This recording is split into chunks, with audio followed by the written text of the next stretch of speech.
begin with item 11, the annual report back on gun violence, an update on gun violence reduction work plan. So county team, it's all you. And thank you, Vice Chair Lawson-Remer. Good afternoon, members of the board.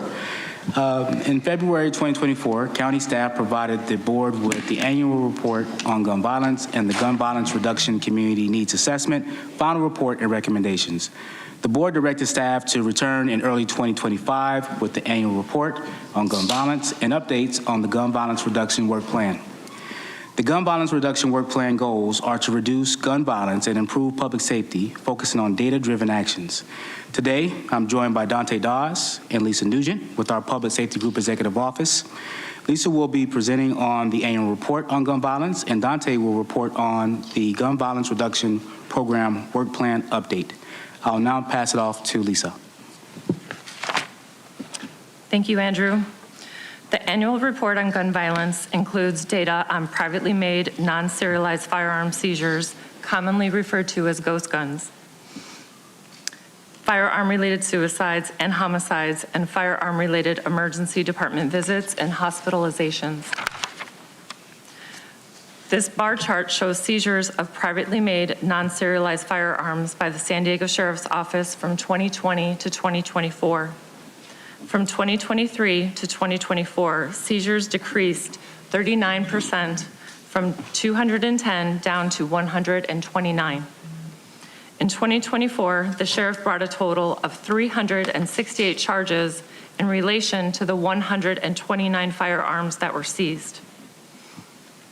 One of the ways the county is working to reduce gun violence is to facilitate gun safety events, otherwise known as gun buybacks. In 2024, the Sheriff's Office hosted 5 countywide gun safety events, and a total of 504 firearms were voluntarily relinquished, along with the distribution of 76 gun safes and 49 gun locks. Since 2021, 2,612 firearms were relinquished by San Diegans. This slide shows suicide data from 2020 to 2024. The trend line represents rates per 100,000, where firearm-related suicide rates decreased from 4.4 to 4.2. The blue bar graph represents the number of firearm suicides each year. Firearm-related suicides accounted for a range of 34 to 42% of all suicide deaths during this period. In 2024, there was 138 firearm-related suicides, which shows a 19% decrease from 2023. During this period, rates were highest among males, those aged 65 or older, and white individuals. The blue bar graph represents the number of firearm-related homicides from 2020 to 2024. The trend line represents rates per 100,000. From 2020 to 2024, firearm-related homicide rates decreased from 2.1 to 1.6. Firearm-related homicides accounted for a range of 51% to 60% of all homicide deaths during this period. In 2024, there were 54 firearm-related homicides, which represents an 11% decrease from 2023. During this period, rates were highest among males, those aged between 25 and 44, and Black or African American individuals. This slide shows data from the San Diego County Trauma Registry collected from 6 county trauma centers from January 1st, 2021 to September 30th, 2024. During this period, there were a total of 823 firearm-related incidents that resulted in emergency department visits. From 2021, there have been a trending decrease in firearm-related injuries that have resulted in emergency department visits.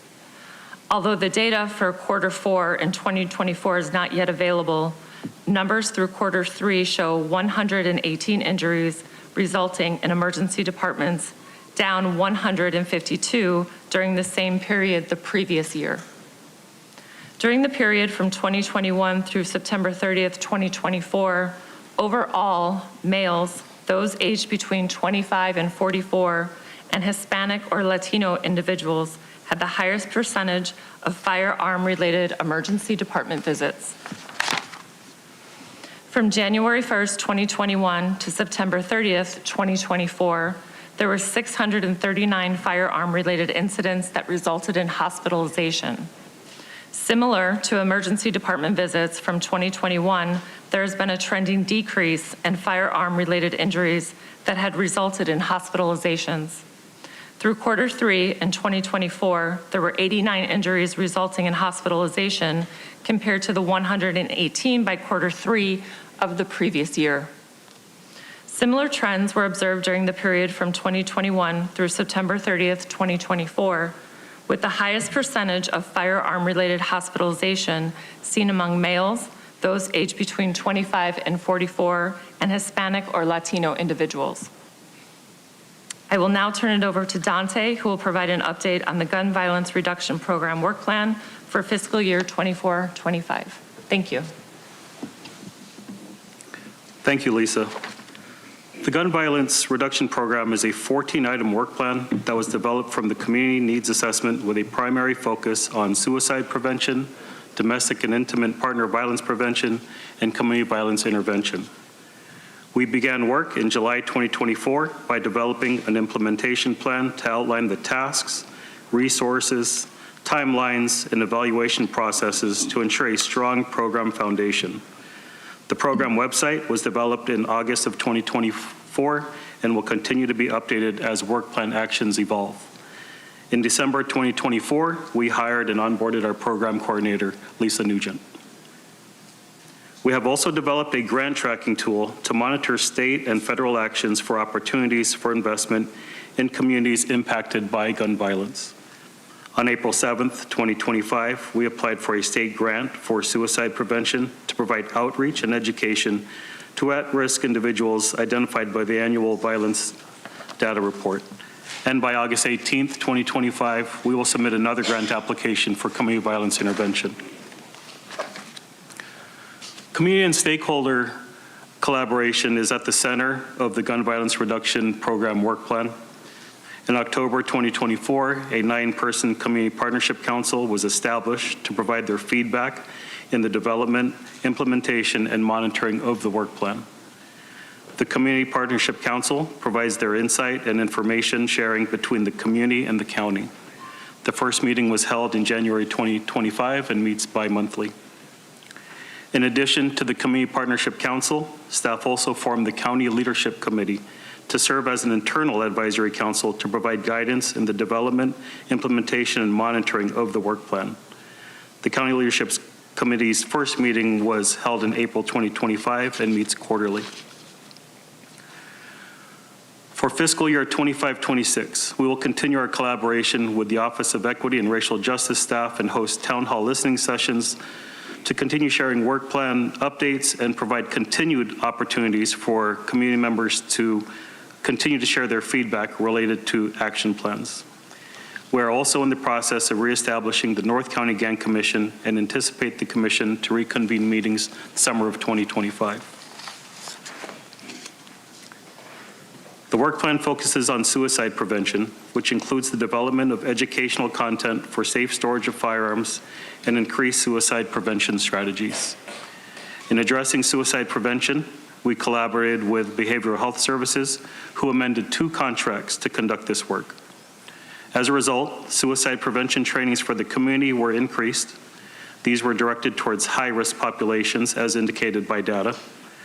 Suicide risk screening and clinical intervention in rural healthcare settings were also increased, again indicated by data. In addition, development of suicide prevention educational materials are underway, including means reduction strategies such as safe storage of firearms. These are scheduled to be finalized and disseminated to the community in June 2025. We collaborated with Public Health Services to create educational content on domestic and intimate partner violence for high-risk populations. This content includes resources on healthy communication, boundary setting, victim services, protective orders, safe firearm storage, and violence prevention.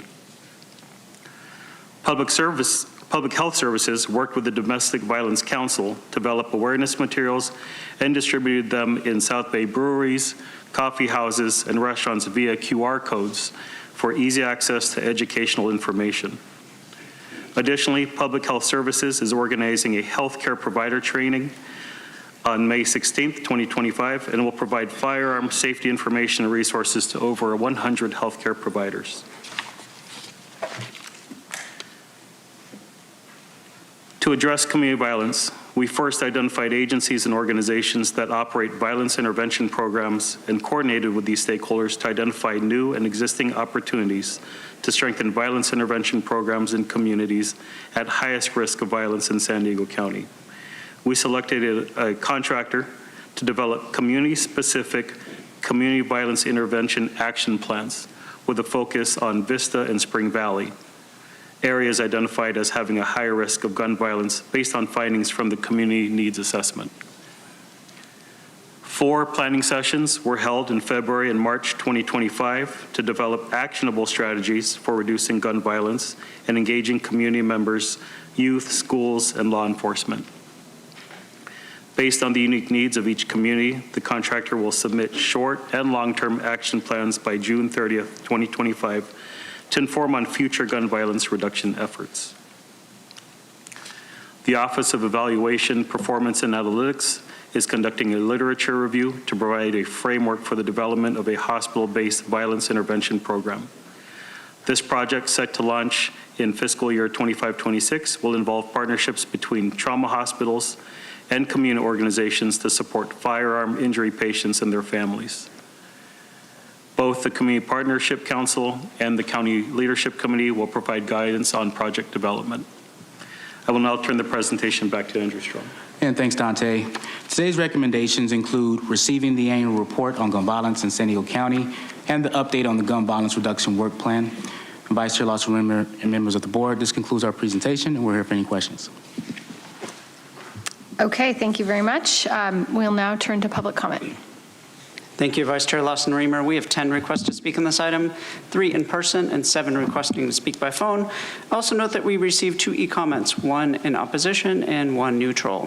For any individuals that requested to speak on item 11 by phone, please dial into the conference line using the instructions that were provided to you. We'll begin with the in-person speakers. As your name is called, please come forward and stand on the arrows until it is your turn to speak at the podium. Again, because we have 10 or more speakers on this item, your comments will be limited to 1 minute. I'd like to invite forward the following in-person individuals: allegedly Audra, Oliver Twist, and Michael Brando. If I've called your name, please come forward. I swear you keep changing it. It's like if there's 10 or whatever. Anything to silence the people.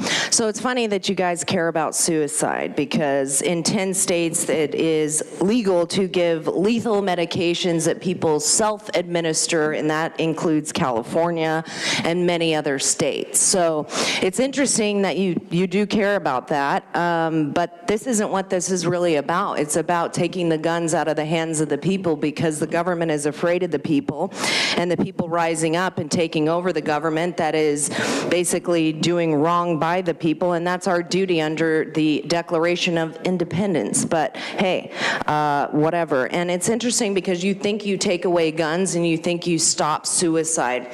People drown. I had a friend knew he couldn't swim, so he jumped into the water so that he would die, right? I actually have taken my own life, and by the grace of God, he gave it back to me, which you guys are probably like, damn it, that sucks. I cut myself on my leg, and I had to spend a month in the hospital. So it doesn't matter what you do, people are still going to commit suicide. All you want to do is take away. Thank you. For the record, that speaker was Audra. Next speaker, please. Michael, more subterfuge and camouflage. We're talking about consciousness here and why people actually kill themselves. And guess what? The misinformation, Monica, that you and your cohorts at City of San Diego, as well as these people here, actually aid and abet suicide. People killed themselves. We know someone, a dear friend, who killed themselves, not by a gun, because of all of the nonsense that was promoted. You know what I'm talking about. I've talked about this for many years here. Remember this image from the COVID scamdemic? This was broadcast everywhere as if everyone was going to drop dead from an invisible killer dot that doesn't even exist. What this is, as Oscar said, is about trying to incrementally take away the rights of people to protect themselves. It's not going to work. How good can it get? Next speaker, please.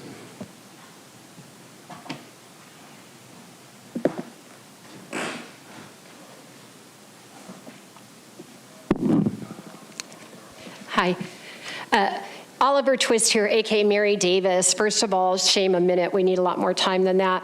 I'm here for the defense of the Second Amendment and the right to keep and bear arms. I'd be remiss saying your report never mentions DGU, defensive gun use. The CDC actually omitted it from a report. I'm asking you to start telling the whole story and putting DGU statistics in here.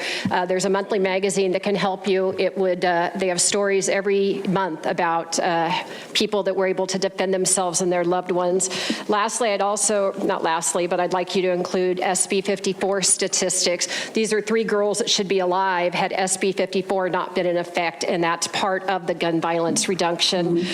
For education, gun control in Nazi Germany, required reading for every high school. And lastly, don't forget the $41,000 a month for armed security, proving that CCW is a gold standard.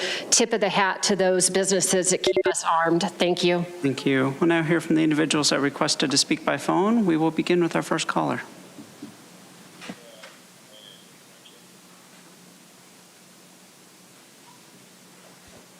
All bold with the intense focus gun violence has received, I'm surprised that the status of 8 items from the reduction work plan is in progress.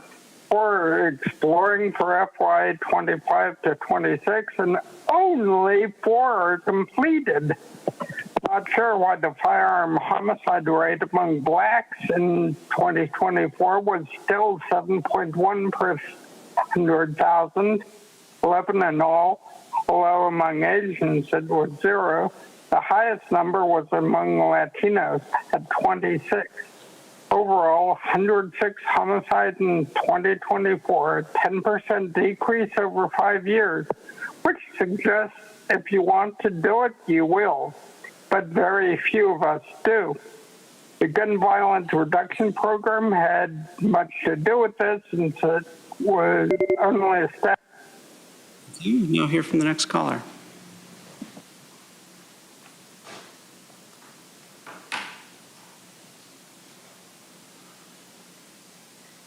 Consuelo here, and amen to the ones who aren't being paid to pay attention and the ones who actually care about our county and our world. So this is about control. Reminder, the Second Amendment wasn't written for for real? You can't hear me? Hello? Can you hear me? We can hear you. Please go ahead. Hello? We can hear you. Please go ahead. Can you hear me? Yes. Can you hear me? Yes. I'm being told I can't be heard. I know you don't want the people to hear me, but am I coming through? Consuelo, we can hear you fine. Please go ahead. Oh, okay. Well, they can hear me. I don't know. Okay, anyways. So basically the reminder of the Second Amendment wasn't written for if the deer turn against us. It's written for protection of when government turns against us. So that's a big fat reminder to the people, and just very unfortunate that so many still blindly trust big fat government. Thank you. Thank you. Now hear from the next caller.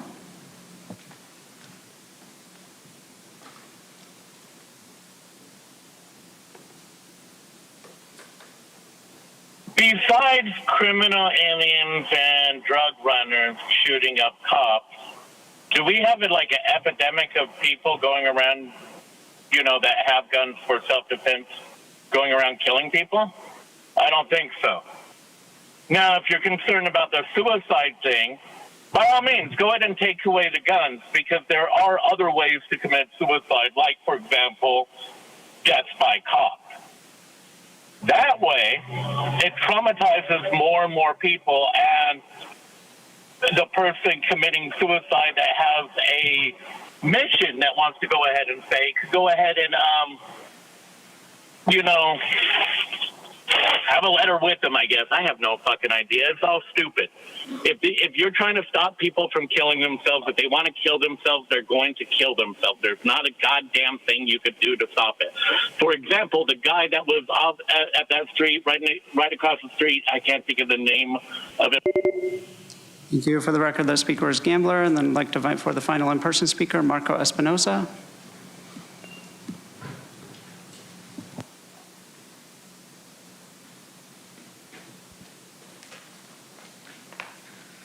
Hello, sorry. Marco Espinosa. Gun issues, gun violence, just everything related to injury and weapon being what we're all talking about, right? I guess the part that really stands out to me is the suicide part. And I think I saw on one of the graphs 60 white men over the age of 65 are the most likely to commit suicide. That will just, for me, goes into a larger conversation of just mental health and how it's really, really bad actually in this country, especially for men. I know, I've been there. You kidding me? All my 20s. But it's something to confront, and of course I'll have more to say on it later, but thank you. Thank you. Vice Chair Lawson-Remer, that concludes public comment on this item. Okay, thank you very much. So I'll just take a couple moments to thank the team and make a few comments. In 2021, I brought forward the county's first ever ghost gun ordinance. And the purpose of this ordinance was very clear at the time, and I think the data shows that it was necessary and has been really impactful. We wanted to make sure that we could crack down on these untraceable DIY firearms. For folks who don't know what a ghost gun is, these are guns that are untraceable, that they often can be printed in someone's basement, or they can be ordered online in gun shops. They don't have serial numbers. And we were dealing in the county with not only a rise in the number of ghost guns on our streets, but also a rise in the number of homicides, suicides, and homicides related to our public safety officers that were being executed with ghost guns. Since then, we've seen a 51% drop in ghost gun seizures since we passed our ordinance outlining ghost guns. We've removed over 2,600 firearms from circulation through voluntary relinquishment. And we've also significantly dropped by 20% our homicide and suicide rates. So I think that the data is incredibly compelling, that this ordinance has made a huge difference in protecting public safety in our community. And I also want to acknowledge the hard work of the team. I think a lot of times we pass policies as a board and we don't necessarily know what happens with them, whether they actually make a difference or whether they're kind of just words on a piece of paper. And the work that you all have done to collect the data and bring this back and report back to the board is really important, because I think it shows in a pretty compelling way that our ghost gun ordinance is saving lives and is making a difference in our community. So I'm very proud of the work we've done.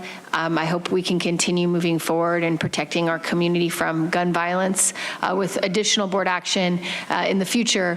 And I just appreciate the work of the team of gathering the data. So thank you very much. Supervisor Desmond. Thank you, Madam Vice Chair. Appreciate it. On slide 3, we had up there for the privately made firearms, the ghost guns, we're showing a decrease in recovered ghost guns. Do we know if that's just there's fewer out there, or we're just, or do we even know that data? There's fewer out there, or we're just recovering fewer?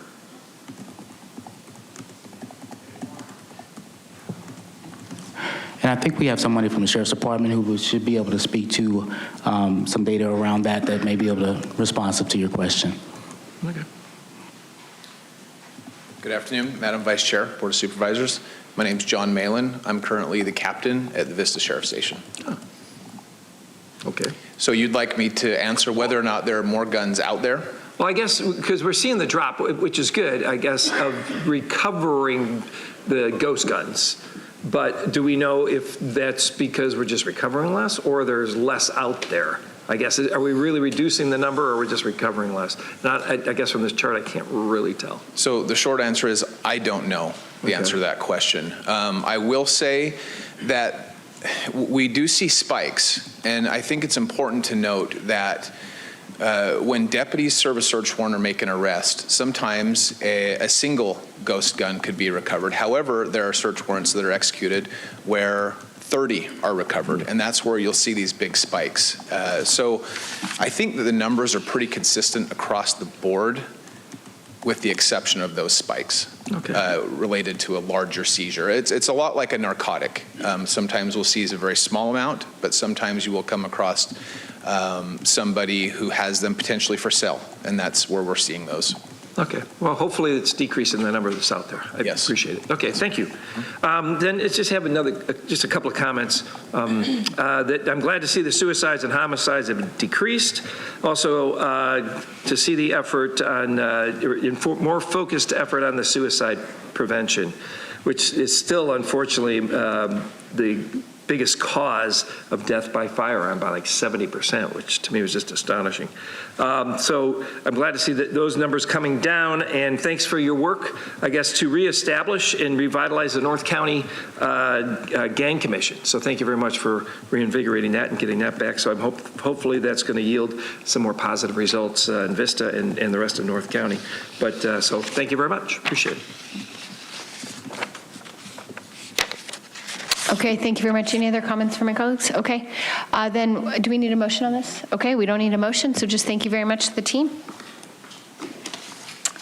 Okay, we will now move on to item 12. This is approve an ordinance amending Article 15B of the San Diego County Administrative Code relating to health and human services charges and fees.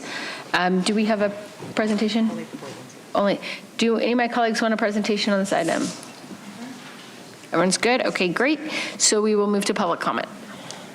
Thank you, Vice Chair Lawson-Remer. We have 10 requests to speak on this item, 3 in person and 7 requesting to speak by phone. Also note for the record that we received 1 neutral e-comment.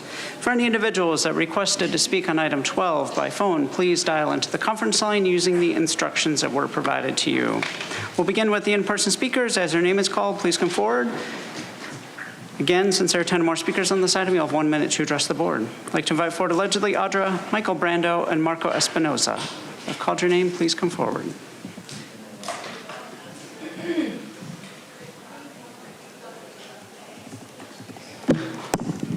My person uses the name Audra. I am wondering if you are all pedophiles, because you don't seem to care that children are being sexually abused. So the only thing I could ascertain is that you guys probably enjoy child porn. I don't know, right? You're not looking. I mean, if somebody claimed that I was, I would say, I absolutely am not. I wouldn't let it stand as fact, but you guys love to let it stand as fact that that's what's going on, because you're not willing to stop it. So, I mean, if you're willing to perpetuate it, what else could you be? You're going to shake your head, then do something about it. No, Monica, you're not a pedophile. Then why aren't you doing anything about the child abuse that's happening in the county? Because you don't care. If you cared, you would want to stop it. If you cared if it happened to your child, you'd want to stop it. If it happened to you, you'd want to stop it. Jim, what if it happens to your grandchild? What if? Would it matter then? Probably, right? It's so horrible to think about. Right. Next speaker, please.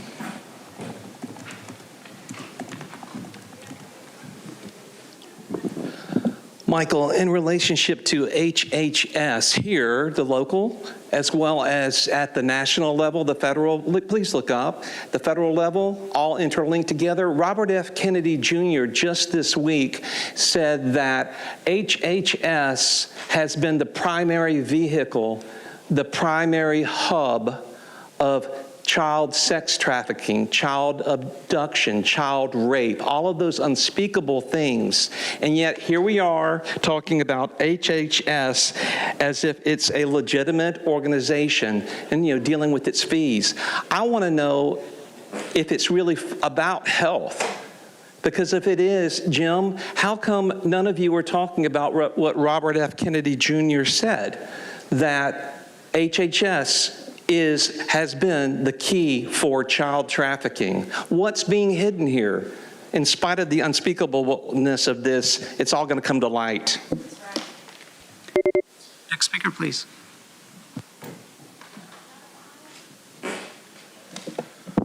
Hello, Marco Espinoza. In terms of the health department from the county, the most I got on the short time is during the monkeypox outbreak, I benefited from the county services. I got my shot, got both of them. Thank you very much. Took my yellow record to my doctor at the VA, and it was this cute moment with her coworker. Yeah, thank you. Keep it funded. Thank you. We'll now hear from the individuals that requested to speak by phone. We will begin with our first caller.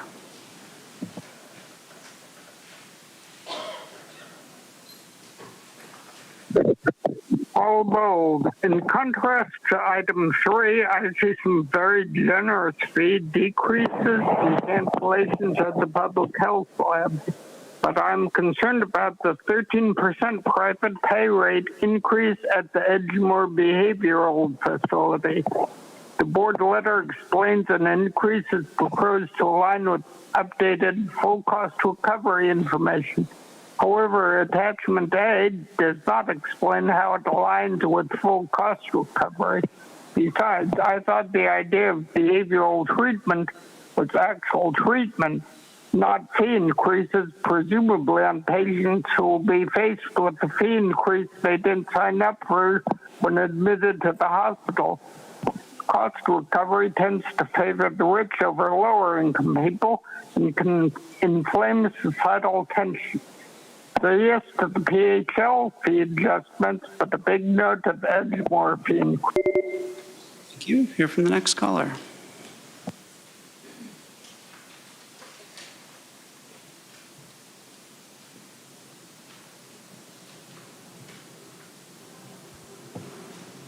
Next caller is Consuelo. Your device might be muted. Yep, sorry about that. It was on low. Okay, Consuelo here. People admitting to being injected with an experimental shot, got to tell you, it's mostly obvious, so you don't have to admit that. Let's see, it's funny how more people are offended by words than the actions, or better yet, lack of actions of these people on the dais.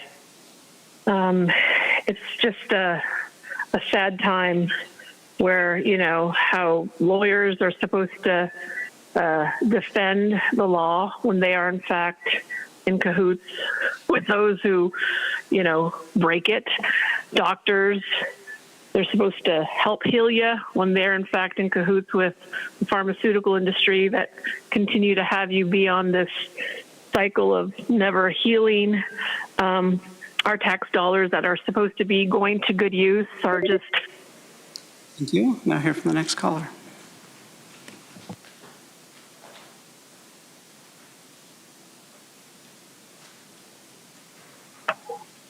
Well, obviously, we're going to go ahead and dump a lot of money into this because clearly they have the money, they have the resources, they have the information to commit enough registration voter fraud to win any seat that needs. They're not going to go ahead and go against this because they're fully aware that if they do, they will not be reelected. The lobbyist groups have the ability to go ahead and steal people's votes because they have a database of information where all they do is they take a look and to see whether or not someone votes. If they don't vote, they could re-register them to vote and vote for them, increasing our turnout and making it IDs useless. 1,900 people voted at the polling site. 64,000 people voted by mail, which can be redirected, and a signature.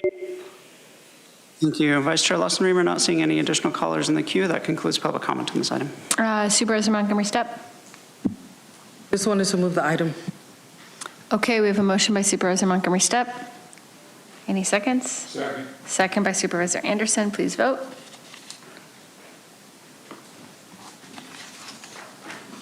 Vice Chair Lawson-Remer, that motion passes unanimously with all supervisors being present and voting aye. Okay, great. We now move on to discussion item 13, ending veterans homelessness. Supervisor Desmond, this is your item. Do you want to introduce it or do you want to do public comment first? I'll introduce it just a little bit and then I'll make comments after public comment. Thanks. Our veterans have made sacrifice after sacrifice for our country, and they shouldn't be living on our streets. In 2023, the county launched Leave No Veteran Homeless campaign, and about 1,200 veterans were housed as a result of this effort. Although we know we have more work to do, this was a great result, and I'd like to see this work continue. Unfortunately, the Leave No Veteran Homeless campaign ended in fall of 2024. With roughly 1,000 more homeless veterans still out on our streets, and this work, I think, is too important to stop now. We have the responsibility to continue with these efforts. That's why I'm bringing this item forward for potentially staff to come up with a strategy and a funding mechanism to reignite and reinvigorate this Leave No Veteran Homeless campaign once again. So with that, public comment. Thanks. Okay, we will go to public comment. Thank you, Vice Chair Lawson-Remer. We have 9 requests to speak on this item, 2 in person and 7 requesting to speak by phone. I'll also note for the record that we received 2 e-comments in support. For any individuals that requested to speak on item 13 by phone, please dial into the conference line using the instructions that were provided to you. We'll begin with the in-person speakers. I'd like to invite forward allegedly Audra and Michael Brando. You'll have 2 minutes to address the board.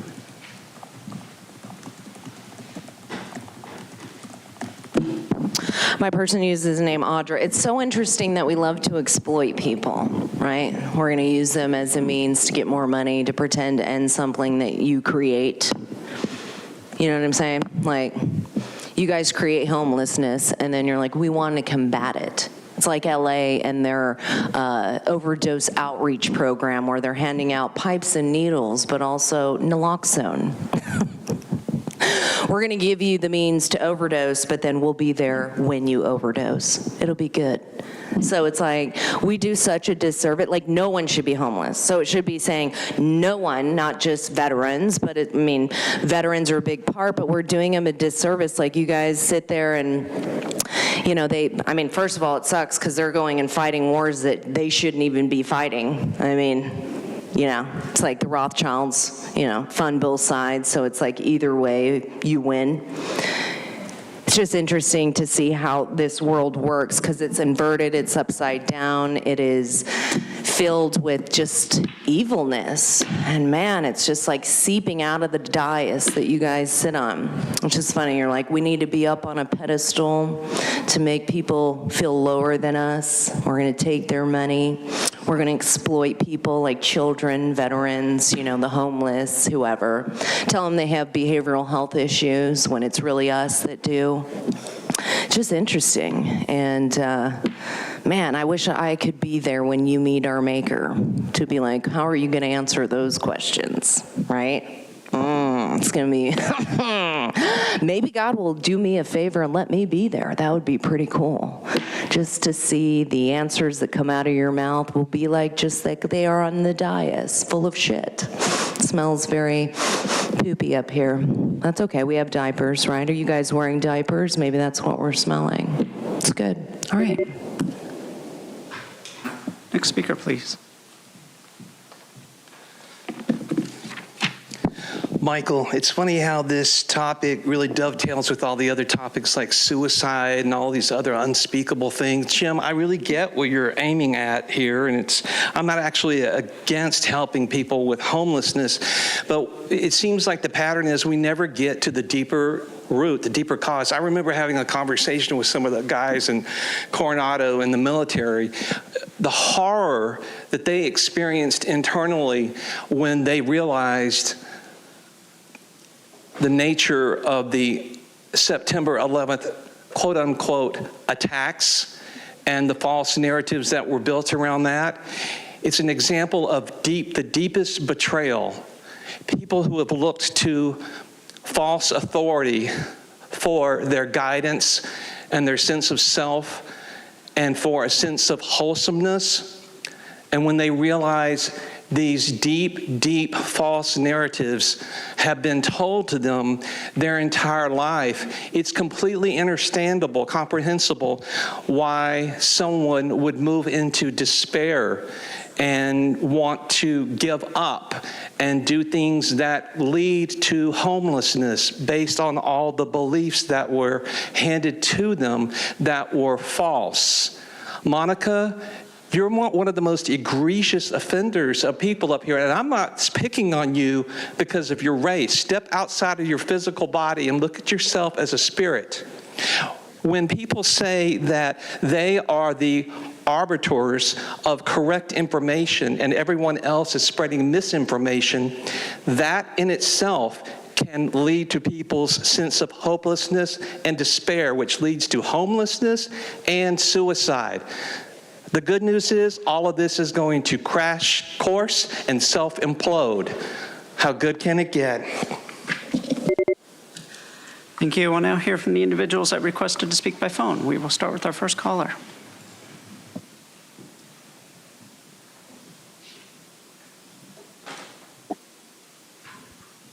Bold. I believe the biggest cause of veteran homelessness right now is landlords jacking up the rent. Another cause is providing only up to 10% of housing for the truly low income. 30% as defined by HUD. This is no way to solve the affordability or homeless crisis. You should embrace less costly housing, 3D printed houses, tiny houses, shipping crate houses, adobe houses. Why do you keep approving housing traditional style or money-sucking bonds for housing development that don't actually help the crisis? There are so many better things that the county could do. Please take care of the county, not the state, not the rich developers who care more about their own people. And the behavioral fee increase is not helpful either. So yes, you should definitely encourage and develop social media campaigns that targets landlords to encourage increased participation in the Veterans Affairs Supportive Housing HUD-VEST program and using a by-name list specific to veterans who have served us, and now we owe them. Now on item 22, Trump supporters are now balking at his budget cuts. By the way, the GFOA, whose policies the last item was based on, is from Chicago, which is in a mess along with other cities who took its advice. So I wouldn't put much faith in what they have to say. Thank you.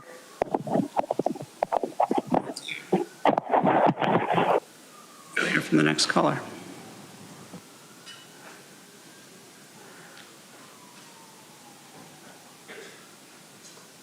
Don't give them an outlet, Paul the Bold. They want to blame everybody, including Chicago and everybody else. But again, Consuelo here. Anyways, again, it is just really sad that our homeless veterans are, always the last. They're, they lose their say once they sign up. They're given they're administered. They're basically guinea pigs, Let's try it on these poor, dumb, and young, kids that want an education, that are signing up to go to college, not necessarily to kill their brothers and sisters in another country. They fight a rich man's war, and they come back to their home where they came from, and they have to fight society, especially when they discover that, hey, those people that I was fighting, they're not that bad. They're just like you and I. But yet here we are, doing stupid things like paying for unnecessary special elections, millions of dollars shelling out for a stupid fucking seat to be filled by a piece of crap party with a piece of crap who just up and left the people that she claimed to care for, Nora Vargas. You need to pay for this. The Democratic Party needs to pay for this. And I'm not a Republican either. It's just so disgusting how you treat people who have done what they thought was fighting for their country, when in fact they were just defending the real crooks. And you people on the dais, all of you, you guys all are just, wake up already. And I'm sure some of you are awake. Like, Tara, I don't know if you're awake, girl. You've been groomed since you were a child. You probably think you're just like God right now. It's just really sad. And it's unfortunate that more of our county. Now hear from the next caller.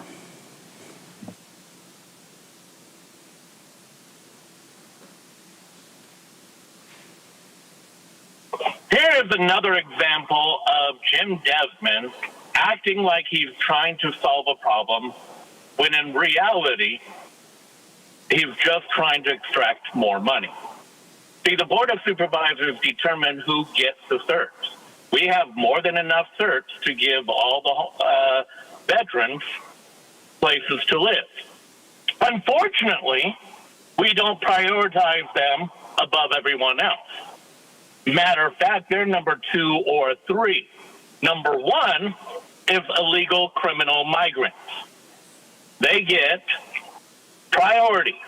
That is why you see more homeless United States citizens and less migrants homeless in San Diego.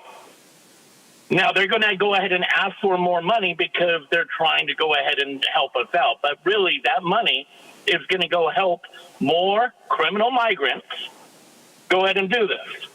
Jim is not telling you that part. All Jim is trying to do is get a little bit of favor and do this.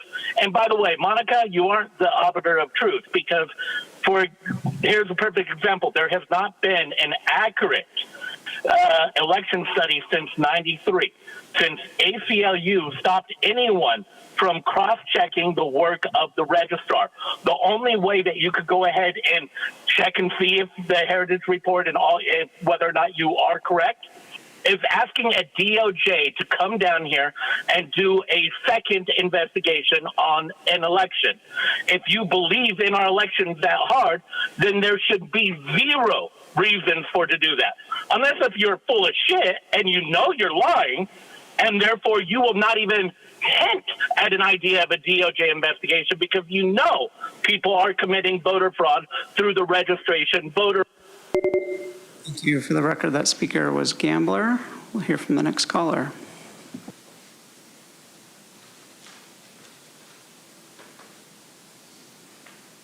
Hey, it's Truth. I'm glad.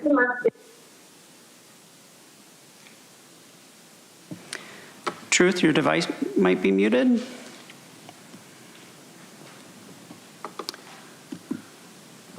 Yeah, you're right. Here we go. I'm glad Jim finally got another campaign item onto the agenda. It certainly doesn't read like an actual tangible plan to help our veterans get off the street. What about a county-led program to provide shelter specifically only for veterans? You remember how there's only like 0.1% of things going to capital projects? What about specifically for women veterans? What about a county program to help veterans find jobs? What about a county program to assist new veterans in all the transitioning to civilian life? Because the county could use programs to the federal programs to ensure local success. What about the county donating money to the local events that benefit veterans, such as Stand Down? What about providing disabled veterans more time to speak? At least some pretty basic respect. Why has the county failed veterans for so many decades? Even when there was an alleged veteran in that chair seat, nobody hurt veterans more than that alleged veteran, talking about Nathan. And when you supervisors signed off on the lockdowns, that was a direct attack on everything veterans were said to fought and have died for.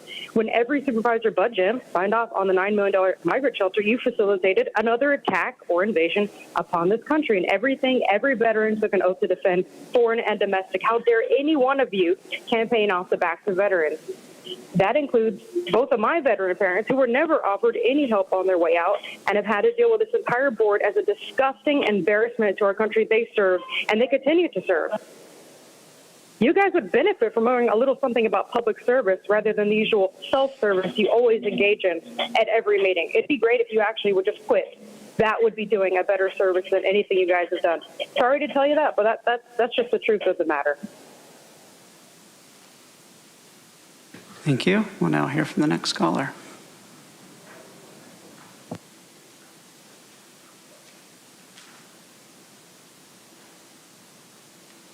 Hello, this is Catherine Rhodes.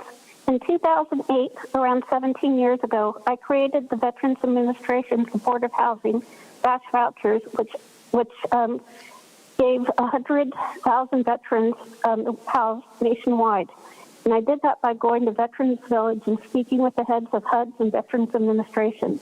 An easy solution to house the homeless is to house the homeless on existing open space on military bases. I tried to get a meeting with base commander for Miramar to allow veterans housing at the old Flying Leatherneck Museum on Miramar Road or the empty parking lots along Interstate 15. My meeting was canceled at the last minute.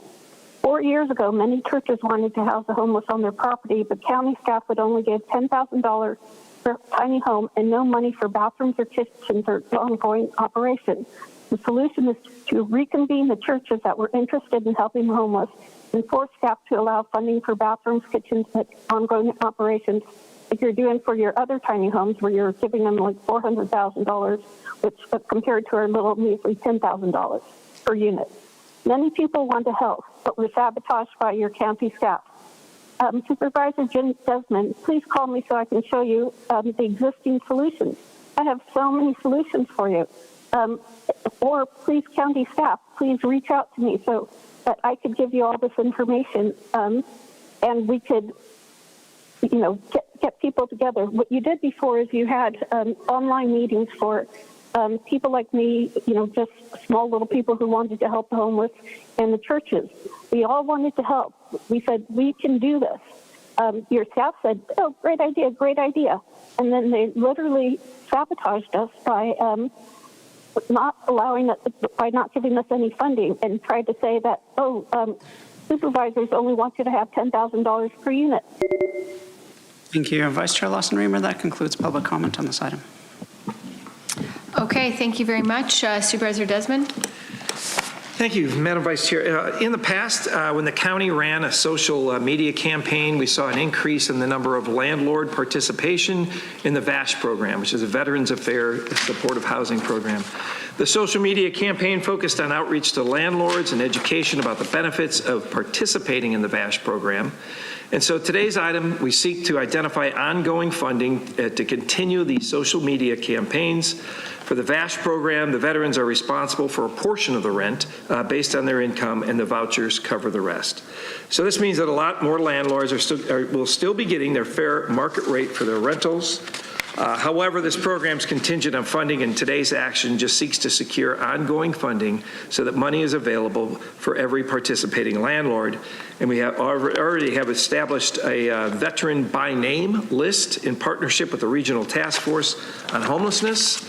So I'm asking the staff to develop a strategy to end homelessness for veterans utilizing the by name list and collaborating with other jurisdictions. Veterans put their lives on the line to protect and serve our country. Now it's our turn, I think, to take action. So with that, I'd like to make a motion to support towards ending veterans homelessness with this potential program. Thank you. Okay, I'll make a motion to approve. Oh, thank you, Jim. Thank you, Supervisor Desmond. Okay, we have a motion on the floor. I have a couple comments. First of all, I strongly support this work to end veteran homelessness, and I think most of what is here is very good, and I'm very much interested in figuring out how we can move this forward today. I think for the last 4 and change years, we've all made ending veteran homelessness a top priority. Thought it'd be helpful to highlight some of our successes. We've reduced veteran homelessness by 50%. And this has happened by focused investment in housing, behavioral health, and coordinated outreach. And I always appreciate more of our focus on veterans and homelessness.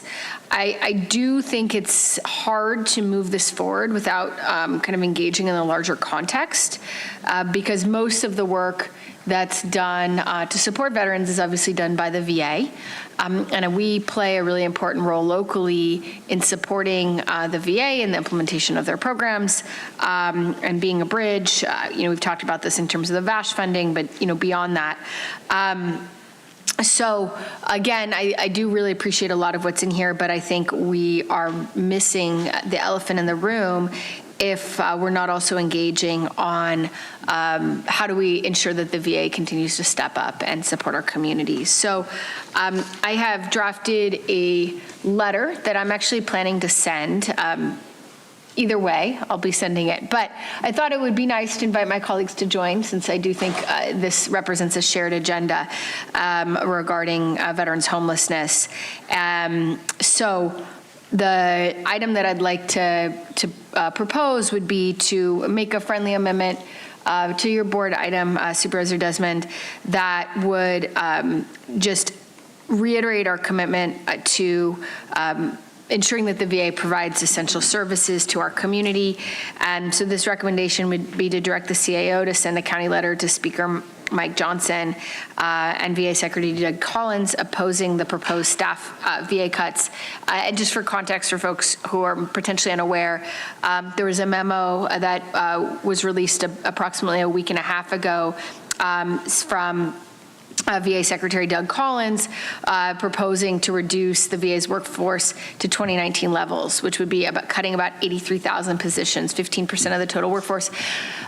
Fortunately, this has not yet been voted on. It has not yet been decided. I think we have a kind of an important moment as a county that represents a huge number of veterans to weigh in on this issue before the decision has been made, and hopefully raise our voice in advocacy to fight for our veterans community here in San Diego, and hoping that that VA Secretary Doug Collins changes his mind. And I would say I'm hopeful, right? I think us sending a letter, that's why I'm going to do it either way, but I think it'll be more powerful if it comes from our county as a whole, I think could make a real difference when the VA hears from us that these programs matter. I think that my hope is that we are able to be a voice for veterans who often don't have a voice, to ensure that the VA continues their important services. So that would be my hope, is that we could include this letter as part of this package today. So I will just leave that on the table. If any of my colleagues have any comments. Right now we have a motion without a second, but if you'd be willing to accept my friendly amendment, I'd be happy to second the motion. I don't have time to read or absorb this.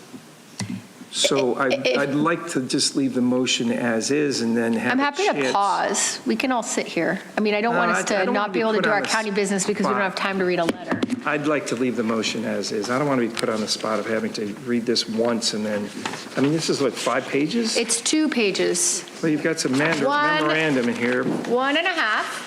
And the memorandum, I'm assuming you've seen, because that's the memorandum from the VA. I mean, I'm assuming you're very into Veterans Affairs, that you have seen this memo, right? This is to the undersecretaries and other key officials. So this is not new. This is what I'm assuming you've seen. This is a lot more than. This is all I've written. No, thank you. Okay. I'll second the motion.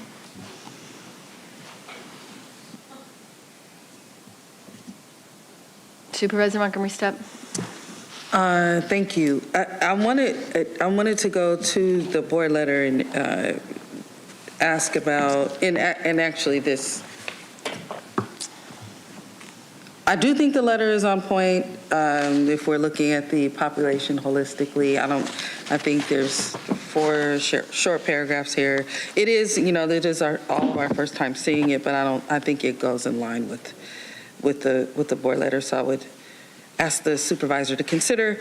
But regarding recommendation 3, that asks the CAO to assess the feasibility of establishing a fund to provide landlords participating in the VASH voucher program with financial assurance for property damage caused by VASH tenants and then to report back to us. I wanted to know, like, based on the work that the county is already doing, if there's any did any potential of overlap come up in any of your conversations with staff? And I'd also like to ask the CAO that as well. Because I know we're doing some stuff. I just wanted to get an idea since this. If I can ask Dr. Georgina to respond, thank you. Yes, thank you, through the Vice Chair, Supervisor. We do have some opportunities through a damage claim that exists, and if David maybe can answer a little bit more about that damage claim. Thank you, Dr. Kim. I'll ask Nick to provide us some information. Thank you, Supervisor. The landlord incentive program has several components: security deposit assistance, leasing bonus, application fee assistance, and a landlord assurance fund. So currently it does have a landlord assurance fund, which reimburses landlords for damage above and beyond what is covered by the security deposit up to a limit based on the household size, based on the unit size, excuse me. So our current budget is $400,000 this year for landlord incentive program. So I guess for putting funds aside in case of property damage by anybody, including the VASH people, that so this isn't necessary then to add that to it? So currently it's a component of our landlord incentive program. Okay, I can pull it. I don't know, just get rid of item 3 if we're already doing it. This recommendation. That's fine. If I could add, Supervisor, the number of individuals that we're able to help expands with the number of the amount of money that's available for landlord incentives. So the funding that we have available now is sufficient for a certain number, but with our expanded efforts, we're trying to get to a functional 0. So the additional money would help us. Well, I guess we could put, how about if we just added to this, if necessary? Because you don't, it sounds like they might need it, might not. So just put if necessary, not and mandate that absolutely it has to happen. But if it's necessary, then we could. Is that all right? It sounds okay to me. My question was primarily to see if there's already overlap. I know we're doing quite a bit in this space, so I just want to make sure that we call that out. So that, yes, that is fine with me, and there are no upcoming plans to stop anything that we're currently doing around the VASH voucher. So yes, okay, that would be my only comment. And again, I do think this letter is on point. I think, if we're talking about the population overall, that it doesn't hurt to send something in addition to what's already actively being discussed at the federal level. But with this, I appreciate the conversation. Thank you. Supervisor Anderson. I'd be very open to signing on to your letter. I'm not taking time in holding up this meeting to read it, but the only thing I would add is I've written several letters already, and I don't want to hold up Jim's thing. I don't want perfect to get in the way of the good. But, so often we talk about being critical. What I found to be an effective technique is sending a letter of what I'd like to see and not criticizing, because we don't always know what's going on in the room. And if they are working to move some bad eggs out, because we know under Veterans Affairs, first Trump, that we had a lot of people not working and leaving veterans out in the cold. If they're working to get more benefits, I don't care how they get there. If they're working to put more services in the hands of veterans, I want to support that. So I don't want to do a letter that dictates to them how to do their job. I'd rather dictate to them what we'd like to see in our community in terms of services and support. So I'm sure your letter covers that, but if that's the direction you're going, I'm always open to getting more for our constituents and making sure they have the best path. Thank you. Could I try this again one more time? Supervisor Desmond, potentially with Supervisor Anderson's feedback. I think my friendly amendment would be to send a letter based on this with the kind of edits that Supervisor Anderson has identified to ensure that we're not only identifying problems, but also identifying solutions. It's too vague right now for me to support. I mean, if you want to vote on this up or down, that's what I'd really like to see is this first. And then if you guys want to do a letter, and I would ask if you're going to give a letter, give it to me hours before. I'm trying to abide by the Brown Act here, so this is Claudia, I think, has some things to say on this I have matter. a suggestion. There is a workaround on the Brown Act, and that is staff, meaning Ebony, produces the letter and then brings it to us at our next I would meeting. do that. I could do that. I could say we could, instead of sending the specific letter, we could direct Ebony to use this letter as sort of a basis, but taking into account Supervisor Anderson's feedback and direction. That would be fine with me. Okay. It just seems vague, but if that's what's going to get passed, okay. I would appreciate it. Thank you. That would be my friendly amendment. Sounds like we accept it. Thank you. Yeah, Thank go you, ahead. sir. Claudia, just to be clear, because I see a furrowed brow. The friendly amendment was to direct Ebony to send a letter to Speaker Mike Johnson and Honorable Doug Collins based on this letter, but not specifically tied to this letter, take into account Supervisor Anderson's feedback that we also want to have constructive solutions and not just criticisms. So that would be my motion. So I thought I accepted your amendment. You did. Claudia needed me to clarify. okay. She needed me to say. I just wanted to have a clear record. Yeah. So that was for Claudia, sorry. For council, thank you, Okay, I council. have a long amendment to the next item, so Okay, let's do it. This is there. what happens when we actually make policy together on the dais. So I think it's very healthy. That's scary. So we have a motion, we have a second. Vice Chair Lawson-Remer, that motion passes unanimously with all supervisors being present and voting aye.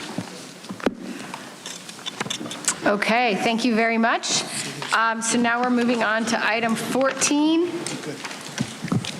regarding which apparently my colleague has many opinions.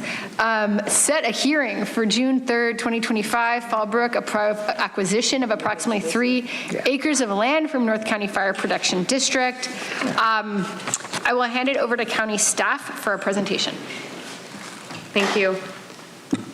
Good afternoon, Vice Chair Lawson-Remer and members of the board. To address the housing crisis, the county has been very successful at reimagining underutilized and surplus county land to promote the development of affordable housing.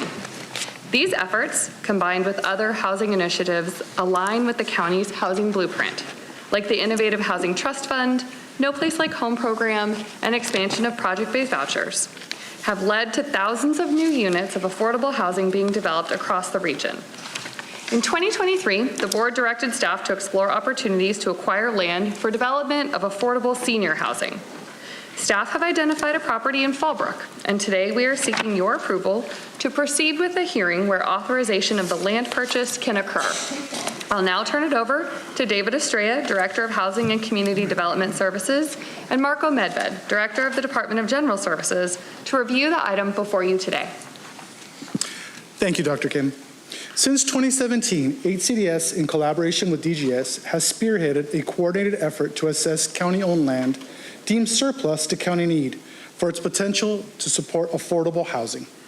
There are 11 county sites that provide affordable housing today or will provide affordable housing in the upcoming years, with some developments also integrating child care centers, senior centers, and medical clinics. For instance, the recently completed Paul Downey Senior Residence, which is the former county crime lab site, includes a senior resource center that's open to the community. Additionally, just last month, Bridge Housing broke ground on Kidred Apartments, the site of the former downtown family courthouse. Once completed, the 11 sites will provide nearly 1,800 homes for low-income San Diegans. Today's item will expand on this initiative in securing land for future affordable housing development. I will now pass it over to Marco. Thank you, David. In response to the board's direction to explore opportunities to acquire land for development of affordable senior housing, staff identified a viable property in Fallbrook.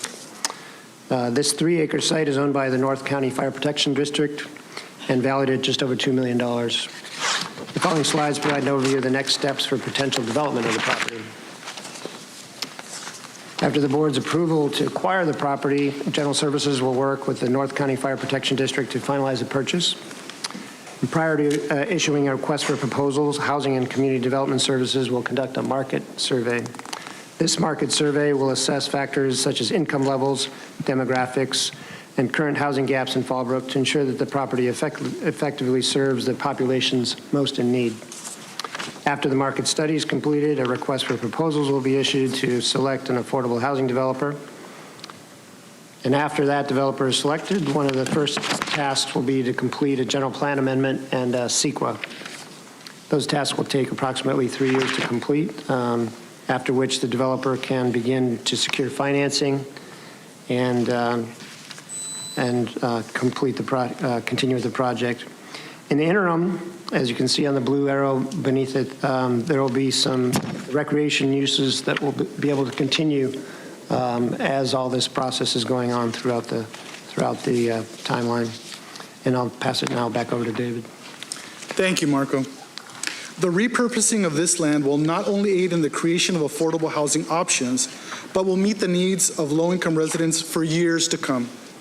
Beyond housing, this development will generate economic benefits by generating jobs in construction, property management, and other related sectors.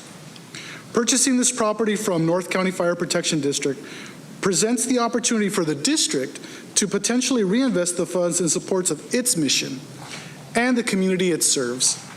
By transforming this space, we are creating a healthier, more connected, and more secure future in our community. The recommendations before the board today are to find the actions are not subject to the California Environmental Quality Act, set a hearing for June 3, 2025 to authorize the option to purchase approximately 3.04 acres from the North County Fire Protection District for $2.06 million, and direct the clerk of the board to provide notice of the June 3, 2025 hearing. If today's actions are approved, then on June 3rd, the board will be asked to find the actions are not subject to CEQA, authorize the option to purchase approximately 3.04 acres of land in Fallbrook from North County Fire Protection District for $2.06 million, find the site qualifies as exempt surplus land, and authorize issuance of a request for proposal for the sale and development of the site, and return to the board for approvals following negotiations with the selected development partner. This concludes our presentation, and we're happy to answer any questions you may have. Thank you. We should go to public comment, but I do want to give my colleague, okay. We'll go ahead to go to public comment, and then we'll have board questions and apparently amendments. Thank you, Vice Chair Lawson-Remer.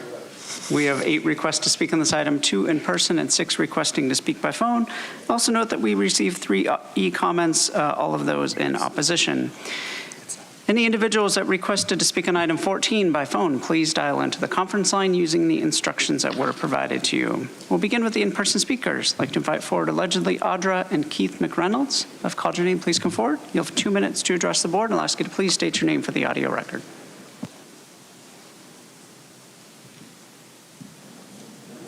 Good afternoon, Madam Vice Chair, Supervisors, and staff. My name is Keith McReynolds, Fire Chief of the North County Fire Protection District. So our fire district acquired this 7-acre total property back in the 60s. It was part of the old Fallbrook High School before they built the new campus down on South Mission. And we have a fire station on a couple of the acres in our shop, but 3 of the acres are we're not using. We have no strategic need for it. We definitely need to reinvest some dollars into our future station number 4. Station number 4 is out at I-15, Palamesa Drive and Old Highway 395, just about a mile from where the Lilac fire started in 2017 and about a mile from where the Rice Fire started in '07. So there's a big fire history in the area. The North County Fire Protection District needs to replace a 50-year-old modular trailer that is now serving as our current fire station number 4. So we're going to reinvest these dollars if we're successful with this sale into that fire station and give our community a station that it needs to provide critical public safety for many years to come. Thank you. Thank you. Next speaker, please.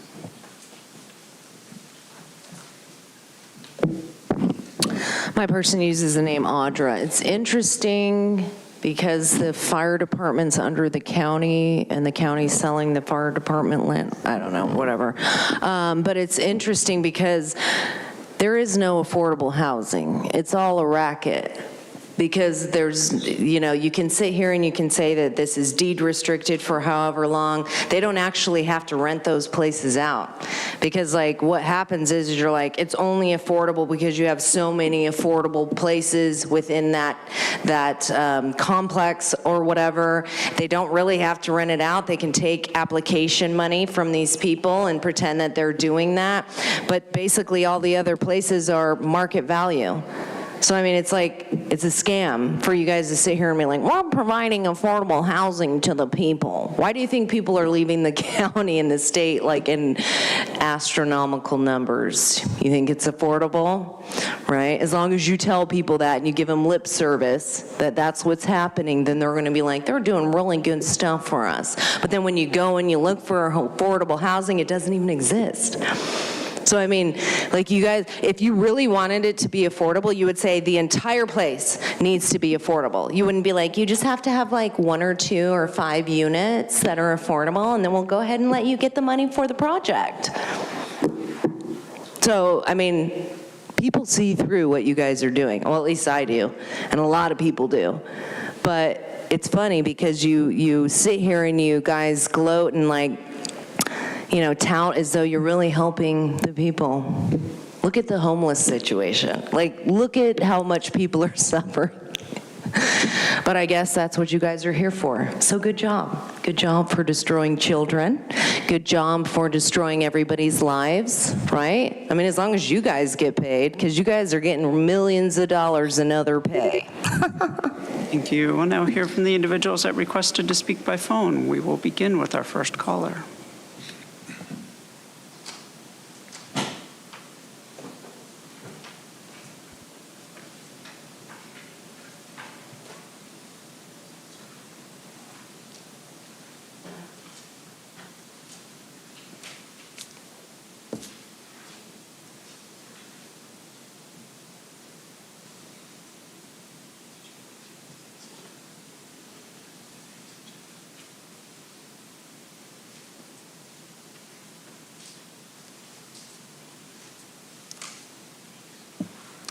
Next caller is Consuelo. Your device might be muted.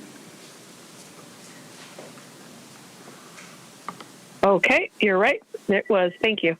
Okay, so Consuelo here. And before addressing this item, I have to apologize to the veterans when I said they were young and dumb when they signed up. I totally take that back. That was actually dumb of me to say. And the fact is that you all were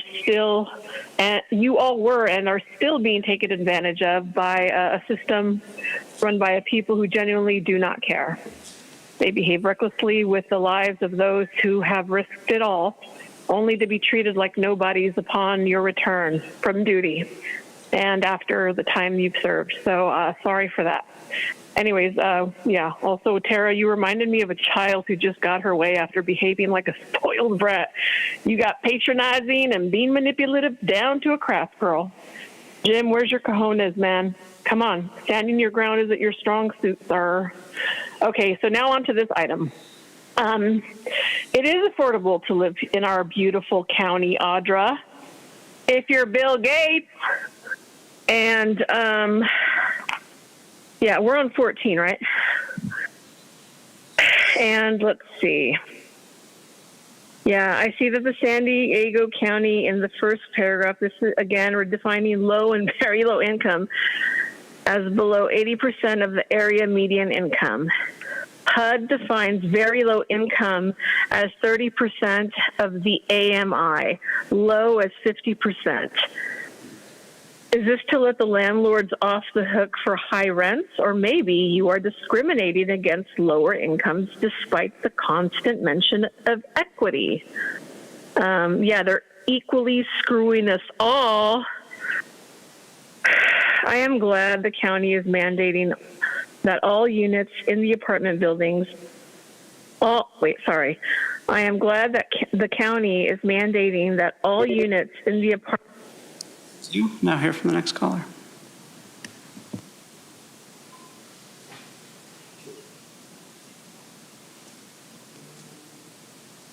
Hi, Paul Bold. Yes, I see that the San Diego County in the first paragraph of the board letter is quick to redefine low and very low income as below 80% of the area median income, which is almost average. HUD, however, defines very low income as 30% of the AMI, the average area median income, and low is 50%. So I'm wondering if that's to let the landlords off the hook for high rent. Maybe you're discriminating against lower incomes despite the constant mention of equity. I'm glad the county is mandating that all the units in the apartment building it wants to build there be affordable housing, whatever that ends up meaning. $800,000 per acre, must be a new record for the county. Probably a lot of escalation in rig prices. We need a cheaper land buy. Maybe a carve out from an existing county park.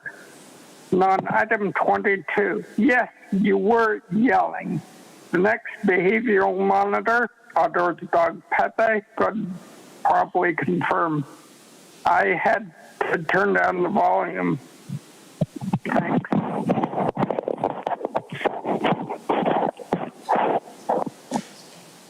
Thanks. Thank you. We'll now hear from the next caller.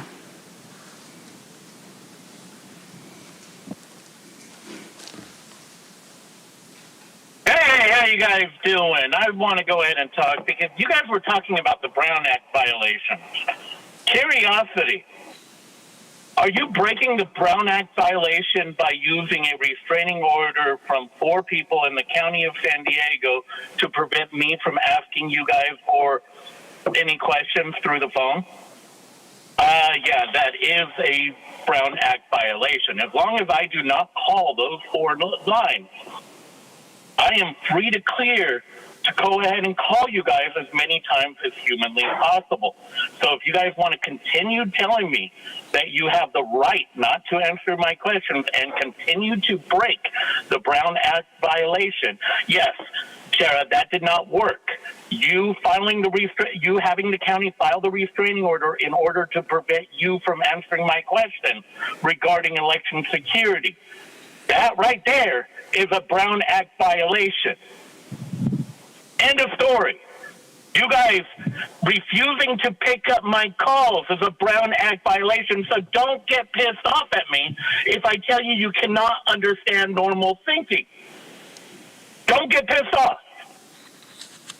And the same double goes to Joel and friggin' Jim, which both of your secretary Jim told me that they were going to go ahead and try to send me to jail. Which, at that point, I told her immediately that she cannot understand normal thinking. At which point, in a meeting, that you came over to me, yelled at me, and got me kicked out of a meeting that I paid $50 for, because you're afraid of me exposing election fraud through the vote by mail process.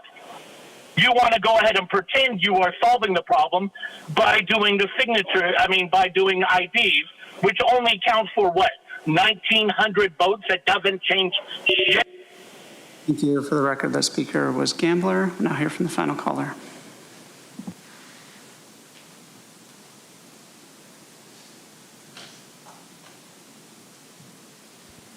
Hi, my name's Todd Yetzer. I'm a local resident here in Fallbrook.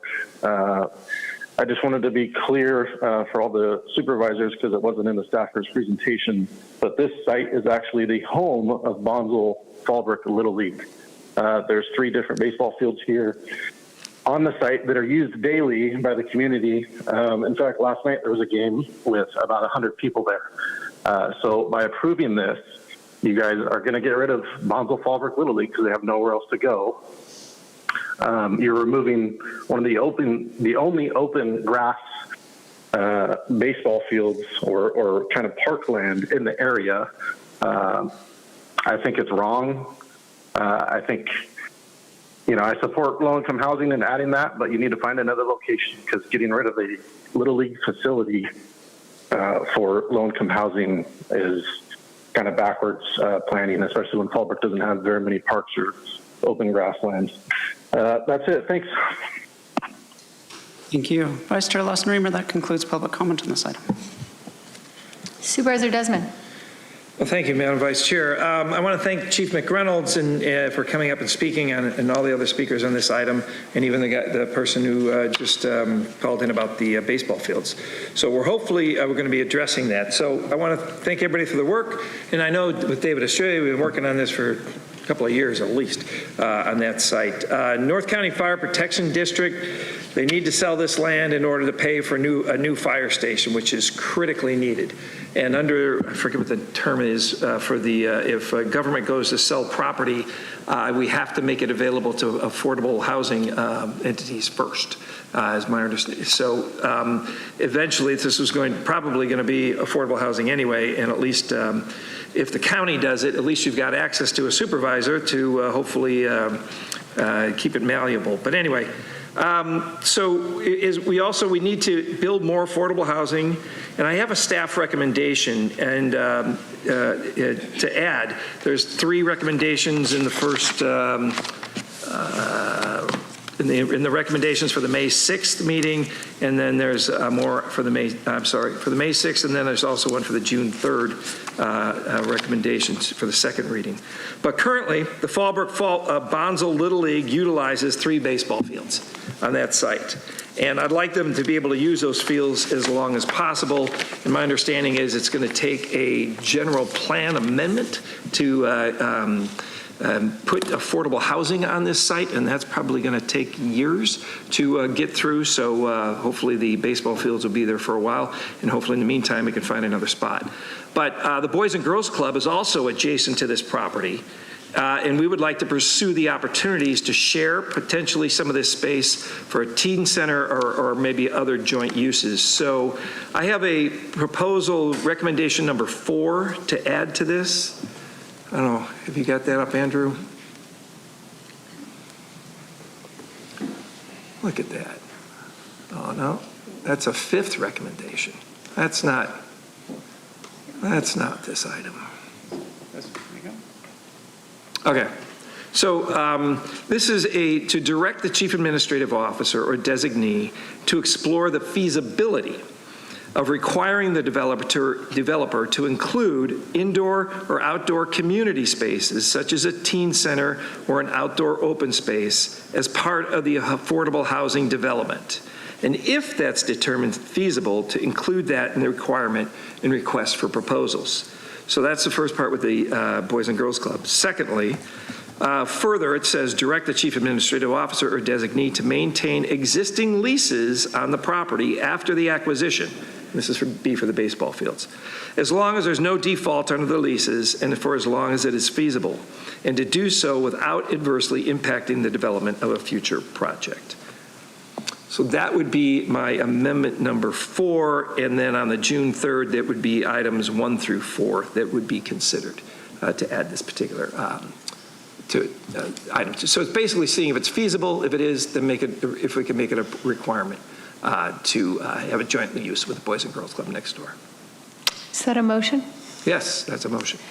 I'm happy to support this. It wasn't too long. I could read all of it, so thank you. I'm a fast reader, but I'm happy to support your item with your amendment. Any other comments from any of my colleagues? Supervisor Anderson just wants to vote. Please call the vote.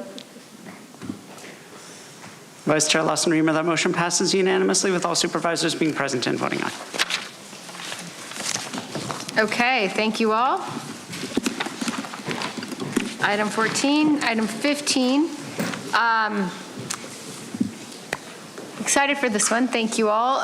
This is an item in discussion of support for HomeKey and partnership development with the San Diego Housing Commission and the authorization of an agreement to support ongoing operations of the development. And I think county staff has a presentation. Thank you. Yes. Good afternoon, Vice Chair Lawson-Remer and members of the board.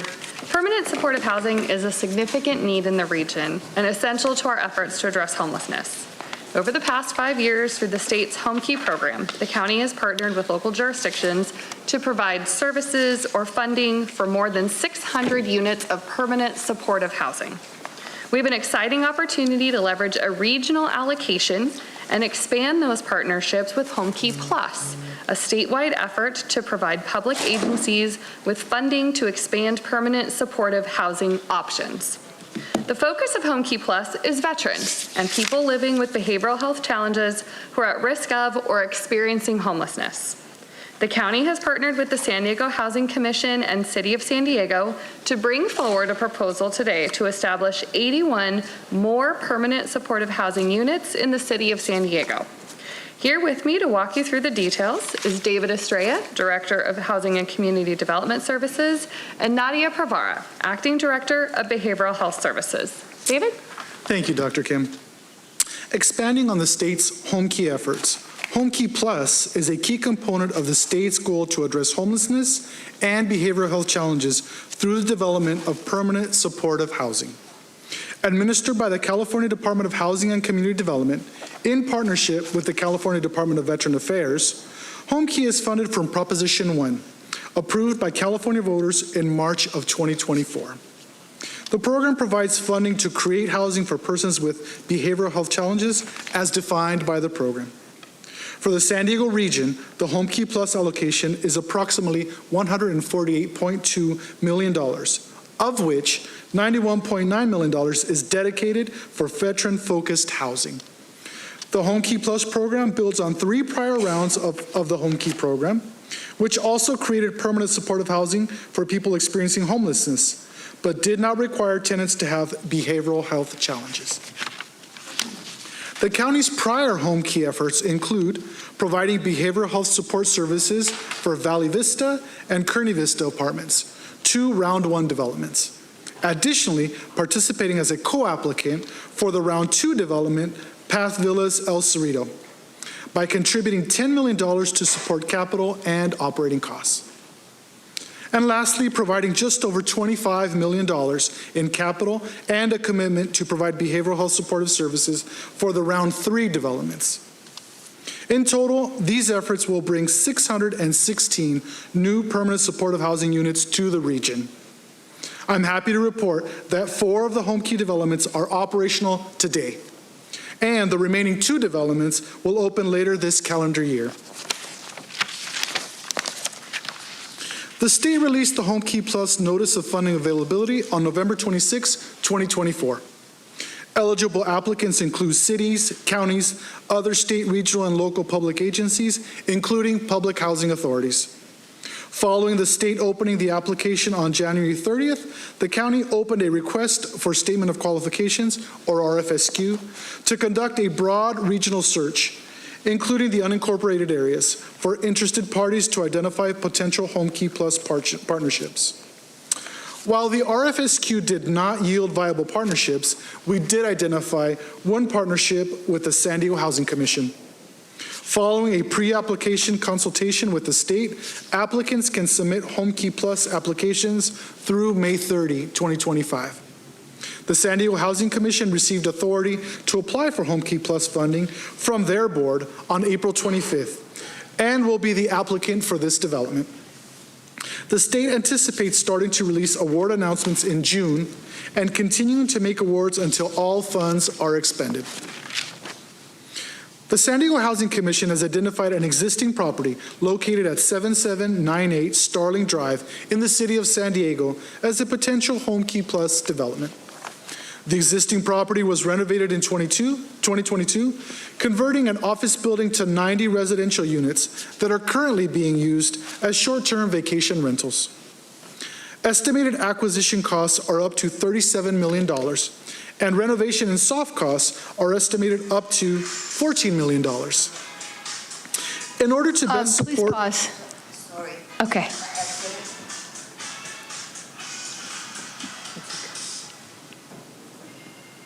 I'm sorry, it accidentally went off. It's okay. Continue. Thank you, Chair. In order to best support HomeKey Plus tenant populations, the San Diego Housing Commission is proposing to acquire the property and convert some of the existing units to community space, laundry space, and offices for an on-site manager and supportive services staff. The county will provide supports for up to 49%, or 40 of the units at the development.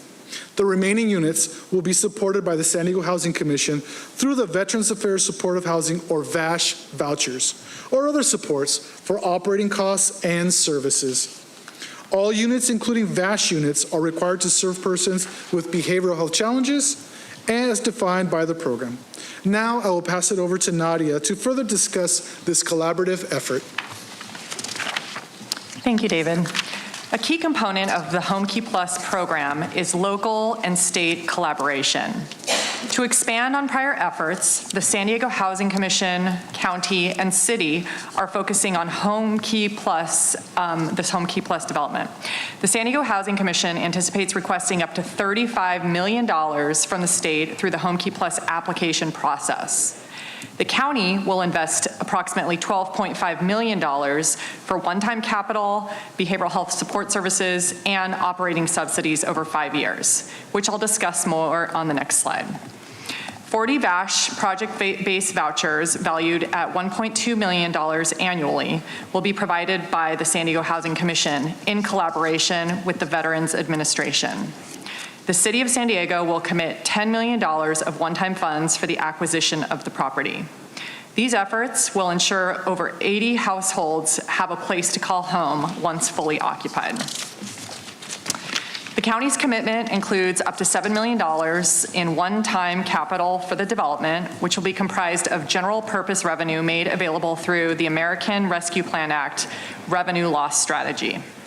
The county will fund operating costs and behavioral health support services for 49%, or 40 units, dedicated to supporting people with experiencing chronic homelessness and who are diagnosed as having a serious mental illness and/or a substance use disorder, as defined by BHSA.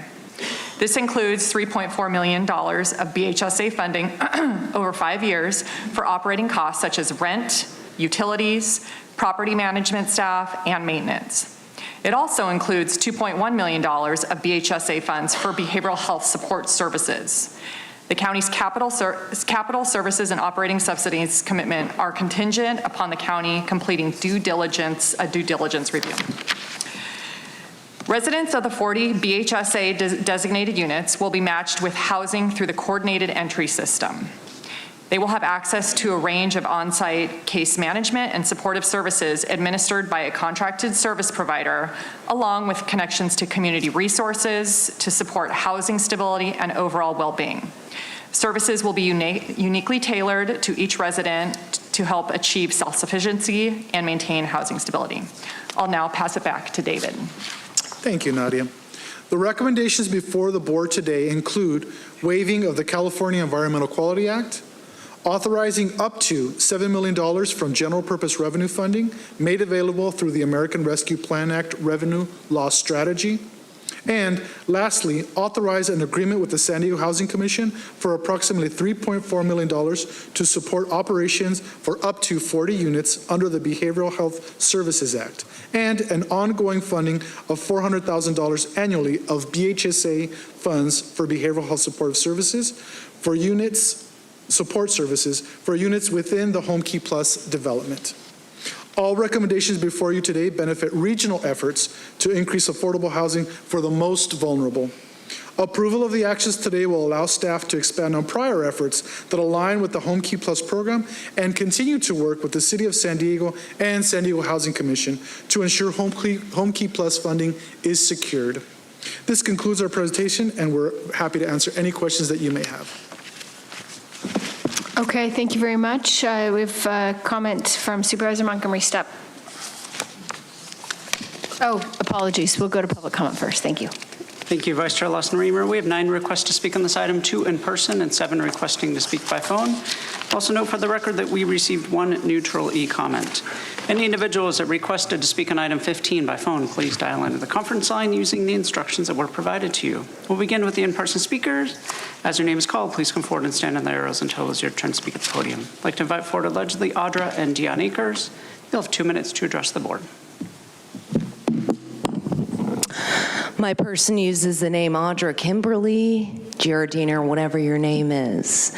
I don't trust anything that comes out of her mouth because you're ripping families apart. In fact, I have a letter right here from a family that's in court right now, and you're trying to terminate the father's parental rights, or I'm sorry, reunification process because of his First Amendment. Andrew, no, I'm going to, because this has to do with it. It's about trusting a person that is bringing forward this Audra, information that is literally, it's so on I'll look topic. at you and I'll talk about her. That's fine. That's fine. Sure. You can talk to me, but talk Sure. about her. I'm going to talk about her. There we go. Let's do it. Because she is ripping families apart. I have a letter right here that was given to the family just before their court. They're literally in court right now. And because the father is speaking out about what's going on, you're trying to retaliate against him. Audra, please speak. Okay, sorry, Tara. Yeah, it's just hard because the devil is right there. And I can smell the sulfur coming from you as you stare at me. Because this little girl, 1.5, is in the hospital, was, for pneumonia because of the caregiver that you want to put her in place of, right, to care for them. And then because the children have been in the custody of the county for so long, she doesn't even know who her father is because of you and all of you. And so when the dad goes to go see his daughter, she doesn't even know who he is. And you retaliate against him for that and say that he shouldn't be reunified with her? There is a special place in hell for you, and it's waiting because of the things that you're doing. You should really look in the mirror and think about what you're doing to families, and if that was you, and how you would feel about that. It's evil, it's malicious, what you're doing. And you want to sit and stare at me like, yeah, I'm content. Your time is up. Next speaker, please.